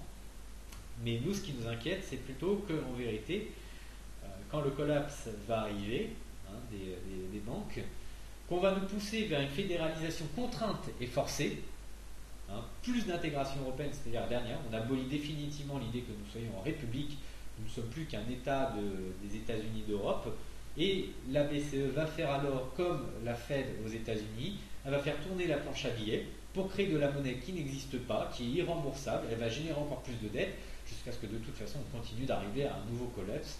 C'est de toute façon quelque chose qui ne marcherait pas, mais qui serait une violente charge contre la démocratie. Tout ça pour sauver les banques. Et si jamais la BCE était donc en mesure de faire tourner la planche à billets, nous risquerions dans ce cas-là ce qu'on appelle une hyperinflation, c'est-à-dire que la masse monétaire distribuée, c'est-à-dire le nombre de billets de banque en euros qui circulent, gonfle d'un coup et de façon chaotique et désordonnée. Et pour vous donner un exemple d'une hyperinflation assez récente qui avait eu lieu en Argentine à la fin des années 90, une hyperinflation, ça cause en fait la montée des prix drastiquement, où vous passez par exemple votre baguette de pain aujourd'hui coûte à peu près 1 euro, et au moment de l'hyperinflation, le lendemain elle coûte 100 euros, 10 minutes après avoir coûté 100 euros, elle commence à coûter 120 euros, et bien sûr vos salaires ne suivent pas, hein. Les salaires ne suivent pas immédiatement. Donc vous voyez une montée chaotique de minute en minute du prix des marchandises, parce que ceux qui possèdent une boutique vont tout de suite changer les prix au fur et à mesure que la masse monétaire augmente pour pouvoir s'aligner. Donc c'est quelque chose de catastrophique et chaotique, et des hyperinflations, on n'a eu que ça dans l'histoire récente, hein, et encore aujourd'hui il y a des pays qui sont en état d'hyperinflation. Celle qu'il y avait eu dans les années 20 en Allemagne a quand même, c'était les Allemands transportaient des boîtes de billets de banque, hein, et ça a quand même permis entre autres la montée de Hitler au pouvoir. Il faut bien comprendre que plus vous appauvrissez un peuple et le mettez dans des conditions de survie catastrophiques, plus vous faites monter les extrémismes et les dangers de guerre. Et parlons d'ailleurs dans les dangers de guerre que le traité européen d'ailleurs nous envoie encore dessus. L'article 42 du traité sur l'Union européenne, celui-ci je ne l'ai pas sur moi, je suis navré. Si, quoique, je crois que je vais vous le lire parce que ça me paraît important de vous le. Voilà. L'article 42 du traité sur l'Union européenne. La politique de l'Union européenne au sens de la présente section n'affecte pas le caractère spécifique de la politique de sécurité et de défense de certains États membres. Elle respecte les obligations découlant du traité de l'Atlantique Nord pour certains États membres qui considèrent que leur défense commune est réalisée dans le cadre de l'organisation du traité de l'Atlantique Nord, l'OTAN, et elle est compatible avec la politique commune de sécurité et de défense arrêtée dans ce cadre. En clair, les traités européens, le traité de Lisbonne, nous soumet l'idée que nous sommes les alliés de l'OTAN. Or, pareil, les gens ne connaissent pas bien les traités, ne savent pas ce qu'est l'OTAN. L'OTAN, c'est le bras armé des États-Unis.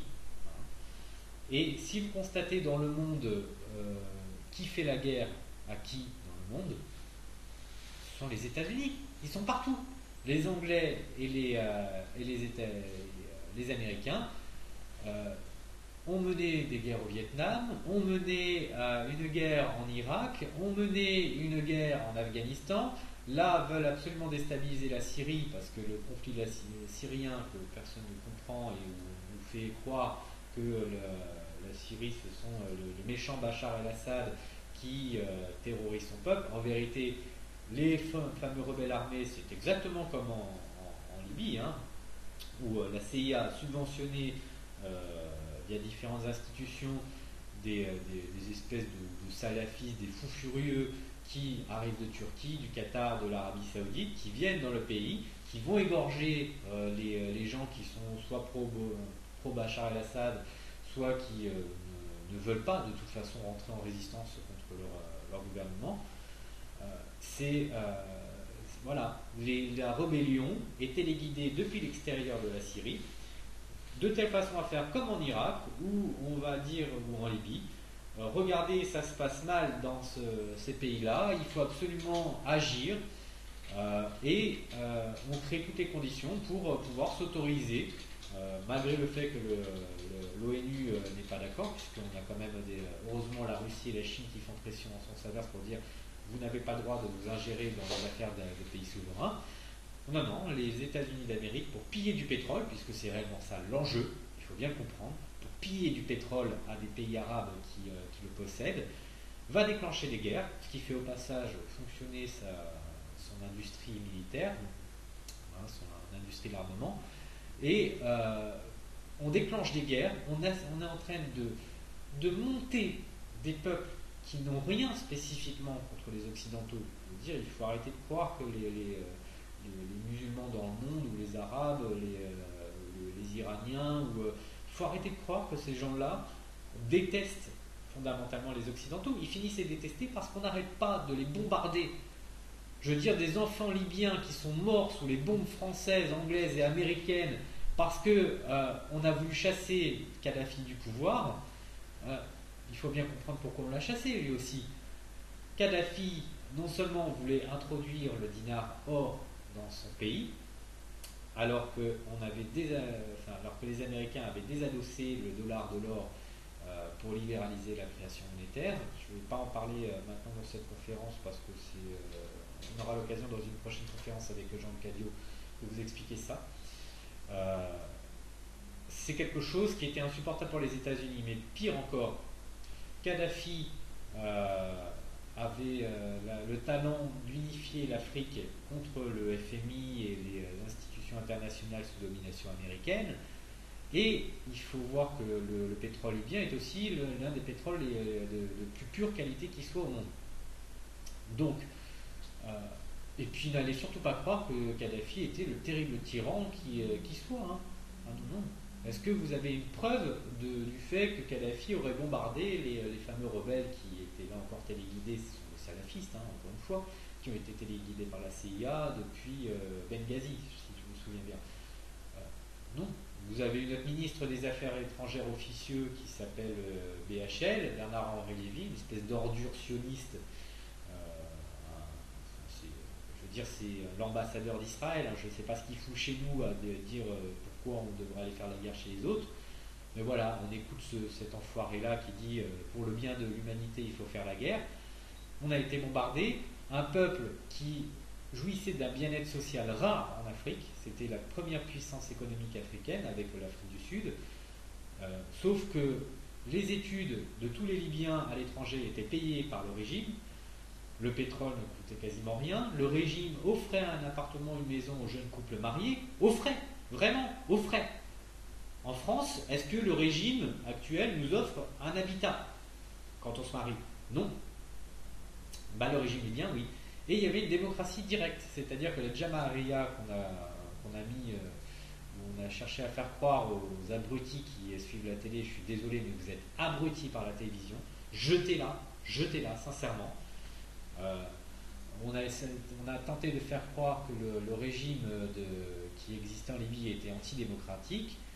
C'était une démocratie directe, c'est-à-dire que c'était des petits comités de quartier qui se réunissaient, qui discutaient de projets politiques, économiques, et ça a remonté comme ça des plus grands comités de quartier jusqu'à remonter jusqu'au régime qui disait bon, puisque le peuple a décidé ça, on a discuté, on l'applique.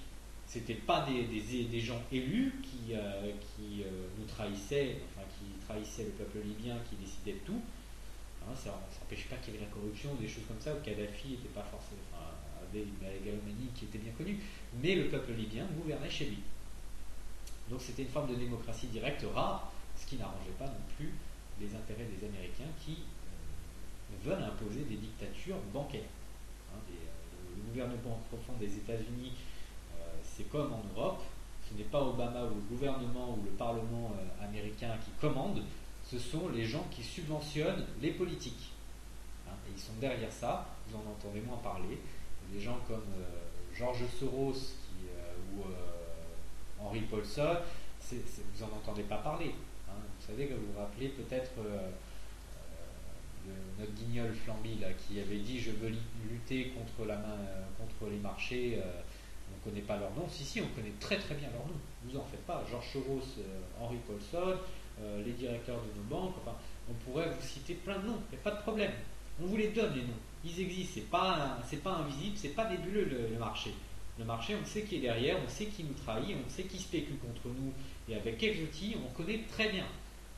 Donc, comprenez bien que les gouvernements des États-Unis et d'Europe sont dominés par des intérêts supranationaux qui mènent à la guerre les peuples entre eux pour pouvoir maintenir un système et leur assise sur le monde, et que, à force de générer des guerres comme ça au Moyen-Orient, nous sommes en train de fâcher la Russie et la Chine, qui sont des puissances nucléaires au demeurant. Et ça va faire exactement comme ce qui s'est passé au final durant la Première et la Seconde Guerre mondiale. Les jeux d'alliance vont finir par faire que lorsque les intérêts de la Russie seront trop menacés, et elle a bien prévenu, hein, je crois que là aussi j'en parle, la Russie et la Chine, les Russes ont fait savoir le 22 février 2012 que tout scénario militaire contre l'Iran serait catastrophique pour la région et sans doute pour le système des relations internationales dans son ensemble. Mais on peut dire la même chose pour la Syrie parce que la Russie a énormément d'intérêt au Moyen-Orient et fait tout d'ailleurs pour sauver la Syrie en lui envoyant des armes, de l'armement pour qu'elle puisse se défendre face à ces agressions extérieures, encore une fois. Hein, et les menaces sur l'Iran, là, ça fâcherait d'autant plus. À un moment, les Russes vont comprendre qu'ils sont ceinturés par l'Ouest, par les forces de l'OTAN qui sont donc dans l'Union Européenne, puisque l'Union Européenne n'est que le bras politique de l'OTAN, et par le Sud, donc au Moyen-Orient, par l'OTAN qui est installée dans les bases militaires en Irak, en Arabie Saoudite, bientôt en Syrie et en Iran quand ils ont décidé d'envahir ces pays-là, sous prétexte de problèmes de démocratie ou du fait que l'Iran voudrait soi-disant fabriquer une bombe nucléaire, quand bien même elle en fabriquait une. À côté de l'Israël, personne ne s'insurge que cette espèce de saloperie d'État a plus de 100 têtes nucléaires. Je veux dire, au moment où l'Iran dirait je veux vous balancer une bombe nucléaire sur Israël, Israël répond par 100. Donc l'Iran, même s'ils avaient une bombe nucléaire, n'a aucun intérêt à aller envoyer une bombe sur Israël. Il faut bien comprendre. Les dirigeants iraniens comme les dirigeants arabes n'ont pas d'intérêt à détruire leur peuple. C'est pas du tout leur intérêt. Donc même si vous voulez fabriquer une bombe nucléaire, ça ne comporte pas spécialement de risque. Au contraire, ça équilibre les forces dans le monde et ça évite que justement on s'attaque trop facilement à ces pays-là. Ils gardent leur souveraineté militaire, ils font peur, on n'a plus envie de les attaquer. Or, on fait tout pour les attaquer sous des faux prétextes, hein, pour les envahir, épier leur pétrole et surtout, comme la Russie est le deuxième producteur mondial de pétrole, il y a des jeux d'influence qui font que petit à petit, si on la ceinture, on peut petit à petit placer ses billes militairement pour un jour l'envahir. Donc on est en train d'effrayer les Russes, hein, qui sont quand même dans l'histoire, ont toujours démontré que lorsqu'il s'agit de faire la guerre, ils n'y vont pas à moitié, hein, ils n'ont pas peur d'y aller franchement. Donc, à un moment, on va arriver à un conflit armé généralisé par le jeu des alliances. Et les Français, les Européens qui n'ont jamais rien demandé, hein, ils veulent vivre en paix, vont se retrouver un jour atomisés par un conflit nucléaire qui aura été déclenché par les pourritures qui nous dirigent. Tout ça parce que nous sommes inconscients de ce qui se passe. Et c'est pour ça que vos enfants sont en danger. Je reviens à l'introduction de ma conférence.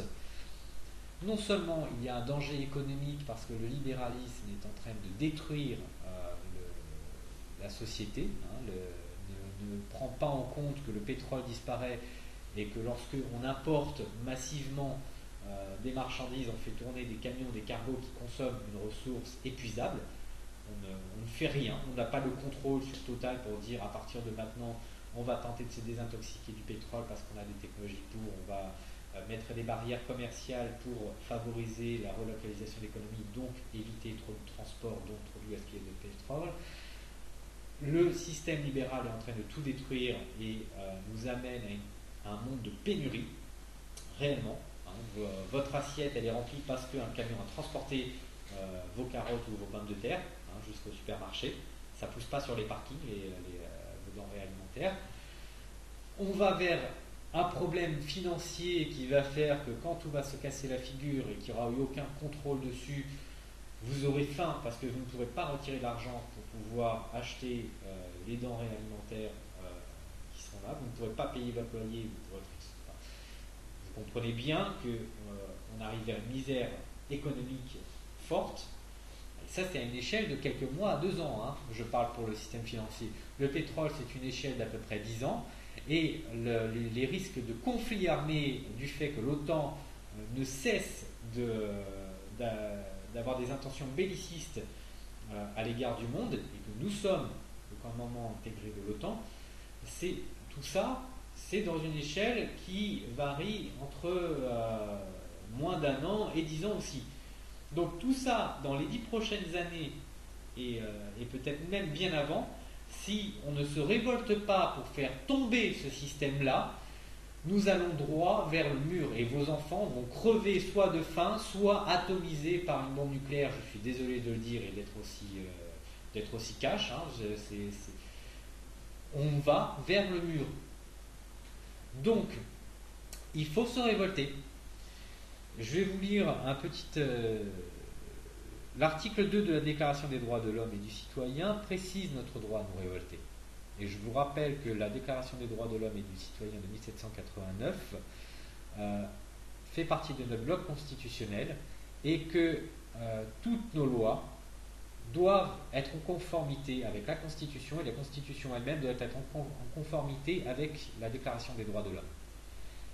Il y a un autre texte qui existe et qui n'est plus dans notre bloc constitutionnel mais qui dans le droit français a sa valeur, qui est la Constitution de 1793, la Constitution française, et qui dans son article 35 précise que quand le gouvernement viole les droits du peuple, l'insurrection est pour le peuple et pour chaque portion du peuple le plus sacré des droits et le plus indispensable des devoirs.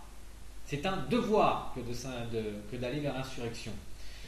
Donc, c'est là où j'en arrive à l'aboutissement de ma conférence et l'explication de ce que l'on peut faire, parce que s'insurger, c'est bien, mais on n'a pas besoin d'affronter des CRS, parce que c'est contre-productif, ça n'amène à rien, sinon à des bleus et puis à faire des forces de friction qui ne servent pas en fait la population. On n'a pas besoin de casser des vitrines.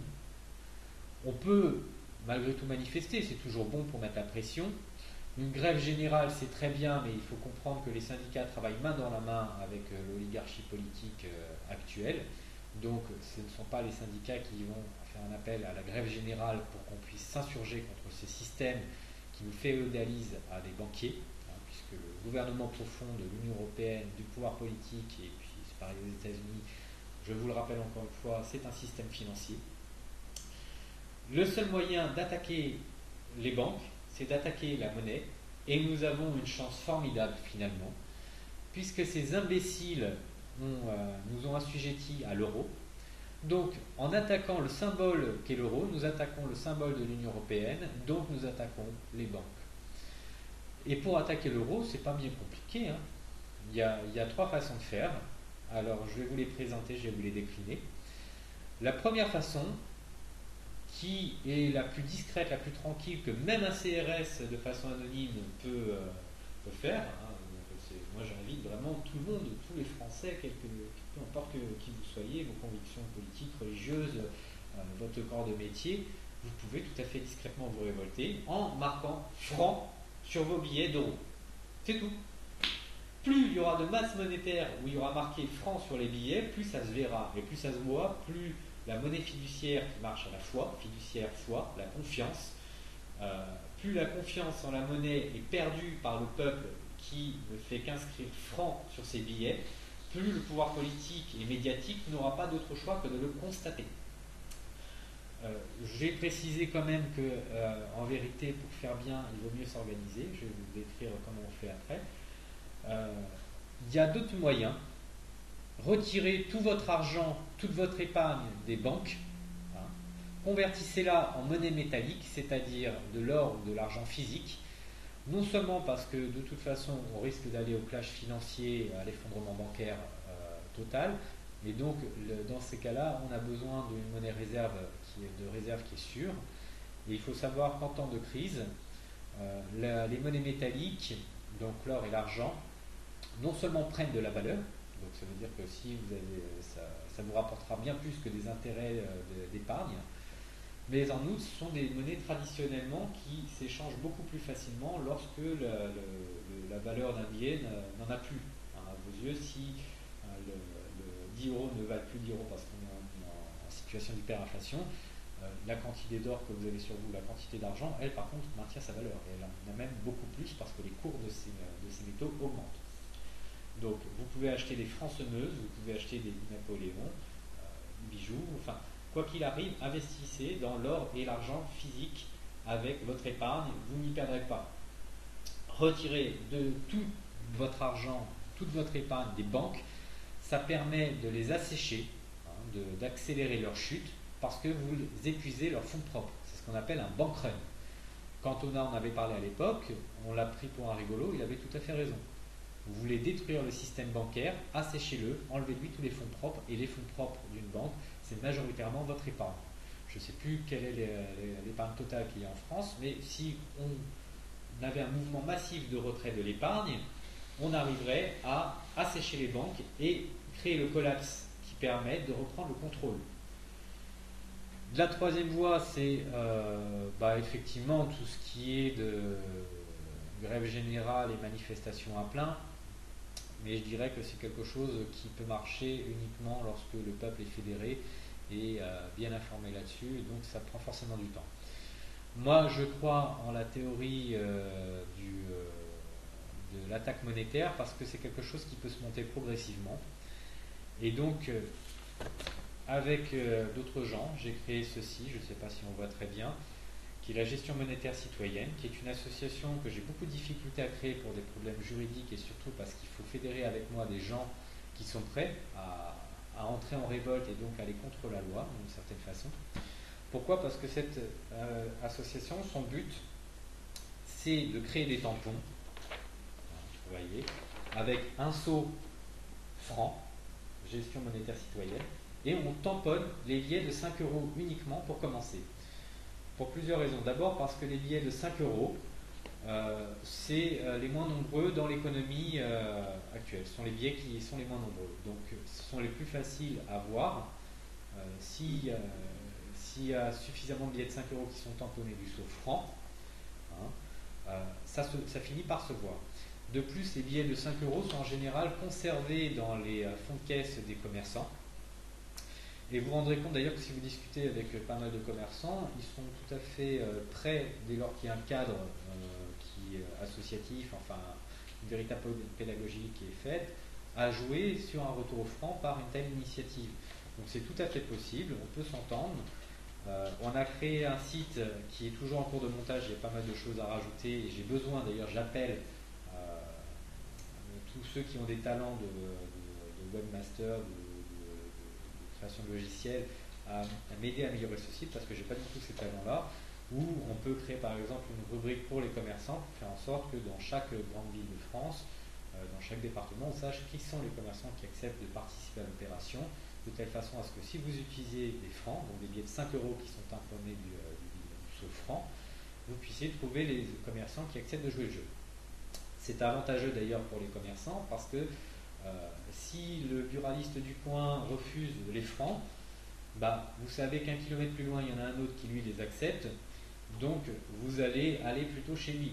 Et ça lui permet à ce buraliste-là qui accepte les francs, ça lui fait une clientèle supplémentaire parce que finalement il s'attire tous ceux qui jouent avec le franc. L'euro est toujours en cours, l'euro est toujours en circulation, mais le franc étant une double monnaie en circulation introduite par le peuple, indirectement, là c'est pas le gouvernement, on dit merde clairement au gouvernement, on dit merde à l'Union Européenne, on réintroduit notre devise nationale pour dire nous voulons récupérer notre banque centrale, c'est au-delà même du principe de récupérer le nom du franc, c'est qu'on veut récupérer notre banque centrale, on veut récupérer notre souveraineté. Et tous ceux qui participent à ça finalement sont les grands gagnants. On veut aussi adosser à l'or les francs. Alors pour ça, on veut en fait créer des pièces d'or d'investissement qui auront une infime quantité d'or. Moi j'avais calculé que si 5 euros, si on les adossait à 85 mg d'or, sachant que l'or actuellement ça vaut 40 euros du gramme en fonction des cours. 40 euros du gramme, si on met 85 mg d'or dans une pièce d'investissement en or, ça fait 3,50 €, avec les coûts de production de la pièce en or, de transport, etc. On arrive à peu près à 5 euros. Donc pour échanger des billets de 5 euros qui sont tamponnés du saut franc, on les échangerait par des pièces d'investissement en or qui logiquement ne peuvent pas être utilisées dans l'économie réelle. Ce sont de l'épargne, mais ça vous permet de capitaliser de l'or parce que acheter des Napoléons c'est très cher. Un demi-Napoléon, je crois que c'est 120 € actuellement puisque c'est 3 grammes d'or. Tout le monde n'a pas les moyens de placer d'un coup 120 €. Par contre, capitaliser petit à petit un petit peu d'or de milligramme en milligramme, faire des pièces qui contiennent juste un petit peu d'or, ou acheter des francs semeuses aussi, hein, les francs semeuses qui sont chez Numismat, achetez-les, c'est de l'argent, donc c'est la valeur réelle. C'est une bonne façon de revenir au franc et de récupérer une valeur réelle qui est facile à échanger. Donc ça veut dire que même si les banques s'écroulent, et que le gouvernement ne veut pas suivre l'avis du peuple, vous récupérez petit à petit une monnaie qui a cours, qui est considérée comme valable pour le peuple parce qu'on sait qu'elle a une valeur réelle et que les cours de ces métaux-là sont toujours hauts, même de plus en plus hauts. Donc juridiquement, on peut considérer que c'est illégal puisque la falsification de la monnaie c'est interdit, mais il faut savoir quand même que il y a d'abord notre constitution, comme je vous l'ai dit, et les droits de l'homme précisent qu'on a le droit et le devoir de résister à l'oppression, donc c'est une forme de résistance. Donc à partir de là, les textes de loi actuels n'ont plus cours puisqu'ils sont assujettis à notre loi constitutionnelle et que les droits de l'homme prévalent sur toutes nos lois. Dans le droit français, c'est comme ça que ça se passe. Et il y a aussi même une jurisprudence qui, j'ai plus la date de cette jurisprudence-là, qui signifie que la monnaie qu'on détient, un billet de banque, on le possède, il est à nous. C'est un titre, c'est une créance de l'État que l'on possède. Donc si jamais on détruit, qu'on dénature ce titre que l'on possède, c'est nous qui en faisons les frais, mais il n'y a pas de raison de nous poursuivre parce que nous en sommes propriétaires. Je vous la retrouverai et je pense qu'on enrichira de toute façon la conférence un petit peu de tout ce que je vous ai donné comme argument à partir des textes. Il faut savoir que nous avons aussi l'article 16 qui nous permet de dire qu'on a le droit de consentir librement la dette publique. L'article 53 de notre Constitution précise que nulle cession, nul échange, nulle adjonction du territoire n'est valable sans le consentement de la population, et l'Union européenne démantèle notre République et nos frontières. Donc on a tous les droits de se révolter. C'est un risque que que l'État fasse tout pour nous contraindre en nous amenant en nous poursuivant. Mes limites, comprenez bien que le temps d'organiser un procès en France, je pense qu'une révolution a eu le temps de passer. Qu'un procès, c'est aussi un bon plan com parce que les médias, finalement, on peut les saisir et démontrer le truc. Et en général, moi, ce que j'ai constaté, c'est que tous les procès qui sont liés à des révoltes sur les fauchages, il y a plein de procès comme ça où il y a des gens qui se révoltent et qui argumentent à partir de la Constitution de leurs droits de l'homme. Les juges sont plutôt intransigeants. Donc, on ne va pas se récolter 30 ans de prison parce qu'on a falsifié un petit peu de monnaie en ayant imposé le franc. Il faut arrêter de. Il ne faut pas avoir peur, il faut juste se dire qu'à un moment, si on veut récupérer notre souveraineté, qu'on veut récupérer une démocratie fonctionnelle et assainir le système économique, le refonder notre constitution à travers une constituante, apurer la dette, parce qu'il faut l'apurer à travers un audit citoyen et voir ce qui est valable à payer et ce qui n'est pas. Ça ne veut pas dire arrêter de tout payer, ça veut dire simplement on regarde ce qui est valable, ce qui est légitime et ce qui ne l'est pas. Si on veut faire tout ça, il faut se révolter.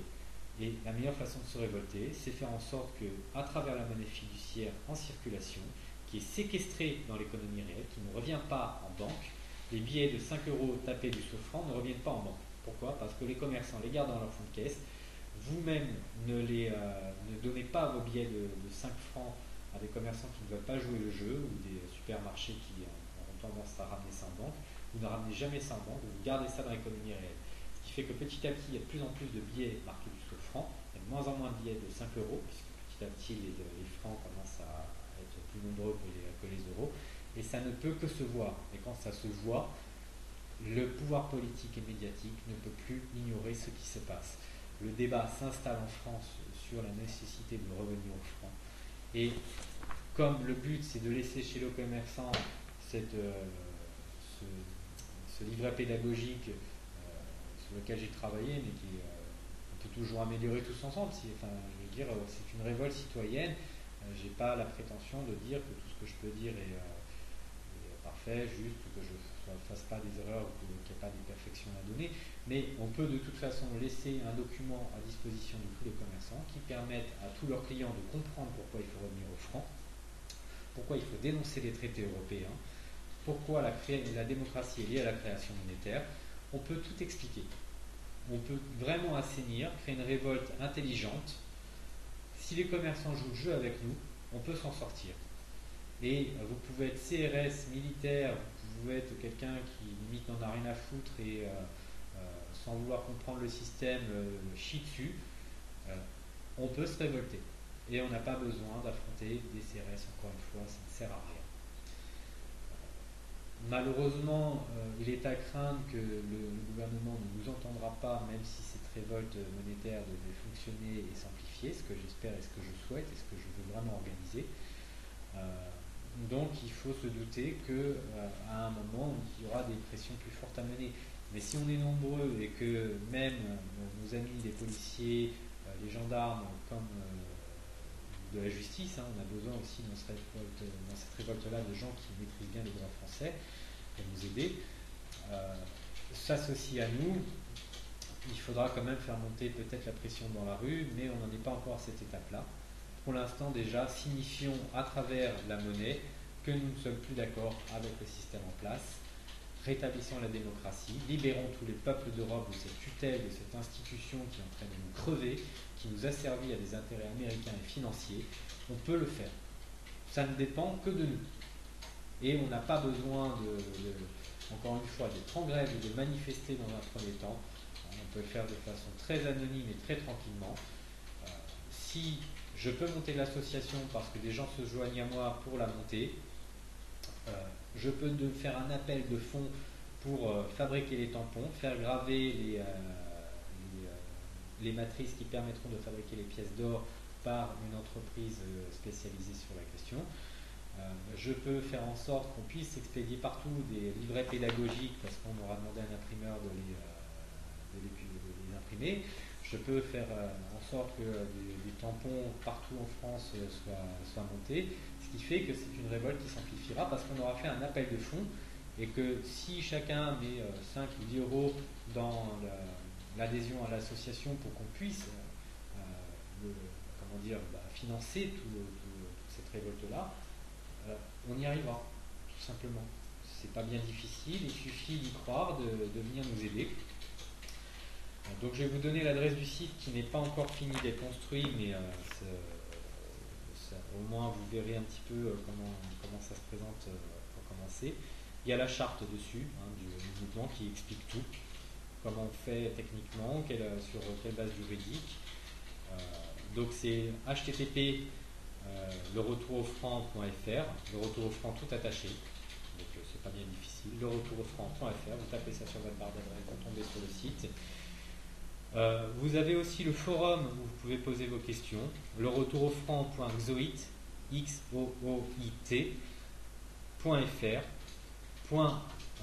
.fr/index .php, le retour au franc.xoit.fr/index.php. Et nous avons aussi une page Facebook, donc c'est Facebook groupe, alors Facebook/groupe avec un S / le retour au franc. Voilà, c'est aussi simple que ça, vous pouvez nous trouver sur Facebook.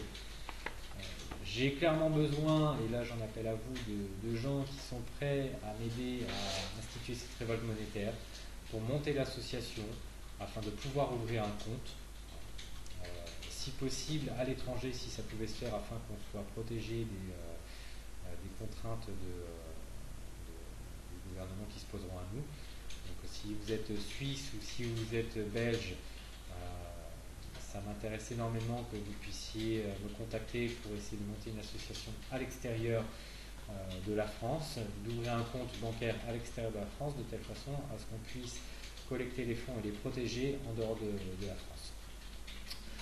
Sinon, on peut le faire en France, de toute façon, le temps que le pouvoir puisse nous mettre un juge sur le cul, il faudra un certain temps pour organiser le procès. Donc on aura toujours la possibilité de faire fonctionner la révolte.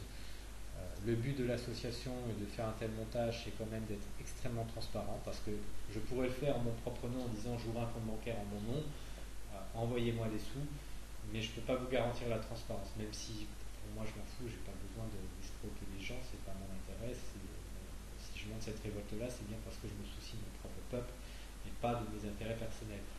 Mais le problème, c'est que je ne peux pas faire un exercice de transparence aisé, même si je publiais l'état du compte, ça reste un compte nominé à mon nom. Je crois que ça gênerait beaucoup trop de monde que je fasse ça. Donc je préfère vraiment avoir le cadre associatif qui rassure tout le monde, qui donne une charte, les statuts de l'association et qui permet d'avoir un compte bancaire au nom de l'association où les comptes sont bien vérifiés, sont transparents. Voilà donc comment on peut se révolter contre tout ça. Il faut refuser de rester dans l'OTAN, il faut refuser de rester dans l'Union européenne. Je vais essayer de vous démontrer à travers cette conférence que c'était possible. Encore une fois, vos enfants sont en danger, vous aussi, vous l'êtes, mais je sais, si vous n'y croyez pas, si vous êtes fataliste, dites-vous que vos enfants, eux, ne méritent pas votre fatalisme, parce que si vous ne voulez pas changer les choses pour votre propre cause, pour votre propre vie, faites-le pour vos enfants, révoltez-vous, putain de bordel de merde, révoltez-vous. Et je vais conclure une autre fois pour toutes cette conférence en appelant quelques personnes que j'ai connues. J'ai grandi dans les quartiers à Vitry-sur-Seine et à Bonneuil-sur-Marne, dans le Val-de-Marne. Et je voudrais leur adresser un message. Les gars, vous êtes français. Il faut arrêter le délire avec des drapeaux algériens sur le t-shirt, en exhibant le fait que vous soyez d'origine musulmane parce que vos parents ou vos grands-parents viennent du Maroc ou de l'Algérie ou d'ailleurs en Afrique. Vous êtes la France métissée. J'ai été élevé par un beau-père qui est musulman, qui est tchadien. Autour de moi, quand je me balade dans la rue, il y a toujours des couples métissés, des blancs avec des arabes, des arabes avec des noirs avec des blancs, des chinois avec des noirs. Enfin, il faut arrêter cette idée de se cliver entre nous. Vous êtes français, vous êtes né en France, votre carte d'identité elle est française. Votre pays c'est la France. Vous pensez en français. Donc arrêtez de faire un délire, de chercher à vous croire plus algériens ou musulmans que le reste des Français. En Algérie, au bled, comme on dit, ou au Maroc, vous savez très bien que vous n'êtes pas considéré comme algérien ou comme marocain. Donc arrêtez votre délire. Votre seul pays, c'est la France. Vous n'avez pas d'autre choix que défendre ce putain de pays. Vous considérez que le système est pourri, soit, essayez de vous éduquer. Allez dans une bibliothèque, ouvrez des livres. Ça, je suis que chauffeur routier, hein, je vous précise. Je suis rien du tout. J'ai même pas le bac. J'ai qu'un BEPC. Si quelqu'un comme moi est capable de lire beaucoup de traités, s'informer, comprendre l'économie, et bien d'autres choses que je n'ai pas exposées dans cette conférence parce que ça me regarde, le travail intellectuel, c'est juste s'intéresser aux choses, c'est être curieux, c'est lire c'est les traités qui nous assujettissent, c'est comprendre l'économie, c'est s'intéresser aux sciences. D'ailleurs, pour ceux qui se revendiquent à chaque fois de l'islam, l'islam a toujours été une religion qui disait pour aller plus près de Dieu, il faut comprendre les mécanismes scientifiques. L'islam a toujours été une religion très ouverte sur les sciences, contrairement d'ailleurs au christianisme à l'époque du Moyen-Âge. Donc, arrêtez de faire les kékés ou de considérer qu'il faut se révolter contre les blancs qui vous détesteraient, etc. C'est faux. Les Français ne sont pas racistes, à part quelques fachos comme dans tous les pays du monde, parce que le racisme est une connerie universelle, hein, c'est pas propre aux blancs, c'est propre aux Arabes, aux Chinois, aux Africains, tout le monde, tous les pays du monde ont des racistes. Mais vous êtes 15 millions dans les banlieues, vous êtes 15 millions à pouvoir contribuer à renverser le système en faisant les choses intelligemment. Encore une fois, il ne s'agit pas de casser des vitrines ou d'aller affronter des CRS, ça ne sert à rien, c'est contre-productif. C'est en vous organisant, en comprenant que votre seul pays c'est la France, vous n'en avez pas d'autre pour sauver votre cul. Et si vous n'aimez pas votre pays, si vous n'essayez pas de le changer de l'intérieur, on n'y arrivera pas. Donc aimez votre putain de pays pour une fois. Au lieu d'avoir des t-shirts avec un gros drapeau marocain ou algérien, par pitié mettez un beau drapeau français, sortez des drapeaux français, essayez de vous unifier, qu'on soit tous ensemble, hein, blanc, noir, arabe, musulman, chrétien, on n'en a rien à foutre de savoir d'où on vient. On est dans le même pays, on est né dans le même pays, on n'en a rien à foutre de savoir quelles sont nos origines de péta ou schnock. On s'en branle, nous sommes français, nous pensons en français, nous parlons en français, nous sommes soumis aux mêmes lois, aux mêmes droits, aux mêmes devoirs. Nous avons la possibilité de sortir ce pays de toute cette merde. Faisons-le tous ensemble, arrêtez de croire que il y a un fascisme anti-arabe. Non, ce sont juste les gouvernements qui ont tout fait pour créer des phénomènes de ghetto. Hein. Je ne vais pas vous expliquer tout ça non plus parce que ce serait trop long, mais sachez que vous êtes français, croyez et aimez ce pays. Croyez en ce pays, aimez ce pays, croyez en votre nation. La nation, c'est le peuple dans son intégralité. C'est pas seulement les blancs, c'est tout le monde, c'est tous les Français, tous ceux qui sont en France et qui vivent en France, qui sont français, sont le peuple.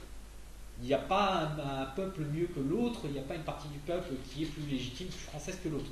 Nous sommes tous français quand on vit dans ce pays. Donc fédérons-nous, arrêtons de nous cliver, d'avoir des débats stériles sur le racisme, ça ne produit rien, ça ne permet pas de remettre à l'endroit ce pays. Aimez-le ce pays, parce que la France c'est quand même un beau pays. Les Français sont magnifiques. Allez au bled, allez essayer de sortir avec des femmes au bled. Je suis désolé, la tradition en Algérie, je ne veux pas critiquer l'Algérie, hein, c'est très certainement un beau pays, il y a des tas de choses intéressantes dans les traditions qui existent là-bas, mais comme dans tous les pays, il y a des bons et des mauvais côtés.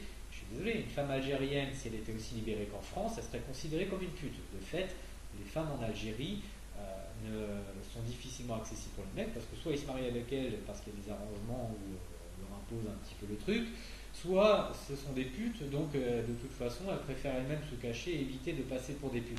En France, merde, vous voyez comment sont nos femmes.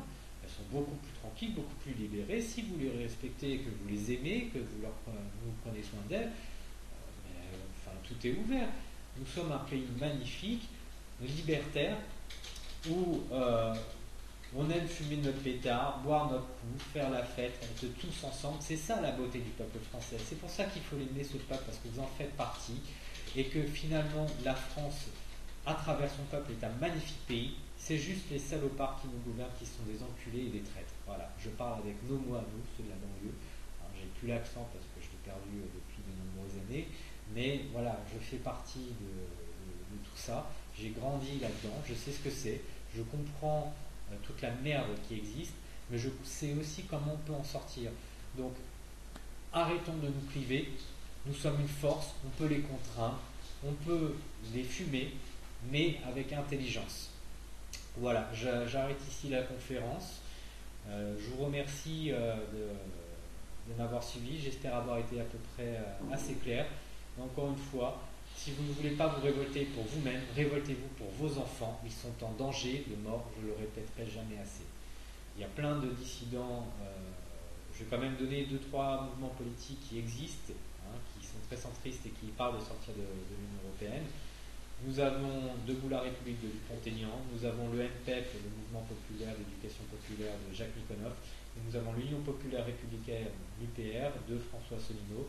Je vous conjure de vous intéresser à ces partis politiques-là, parce que de toute façon, même si on remet la France sur les rails par une révolte, on aura besoin de penseurs politiques qui seront là pour nous aider à reconstruire le pays, à le rebâtir, à refaire les institutions. Il ne faut pas croire que la politique, c'est de la merde.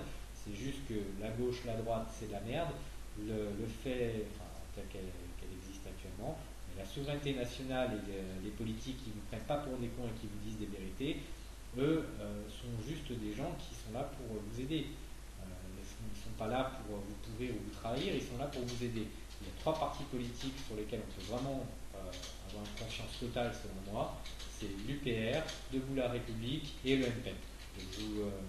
Je conclurai par là, renseignez-vous sur ces partis politiques et révoltez-vous, attaquez la monnaie, marquez franc sur tous les billets d'euros et contactez-moi à travers ce que je vous ai dit, cherchez le retour au franc sur Facebook ou sur internet, on peut se trouver très facilement, je peux vous envoyer une charte par mail, je peux vous envoyer tout un tas de documents, j'ai besoin de monter une institution, une association, j'ai besoin d'ouvrir un compte bancaire pour cette association, j'ai besoin qu'on puisse s'organiser, de lever des fonds, donc voilà, c'est pas difficile à faire.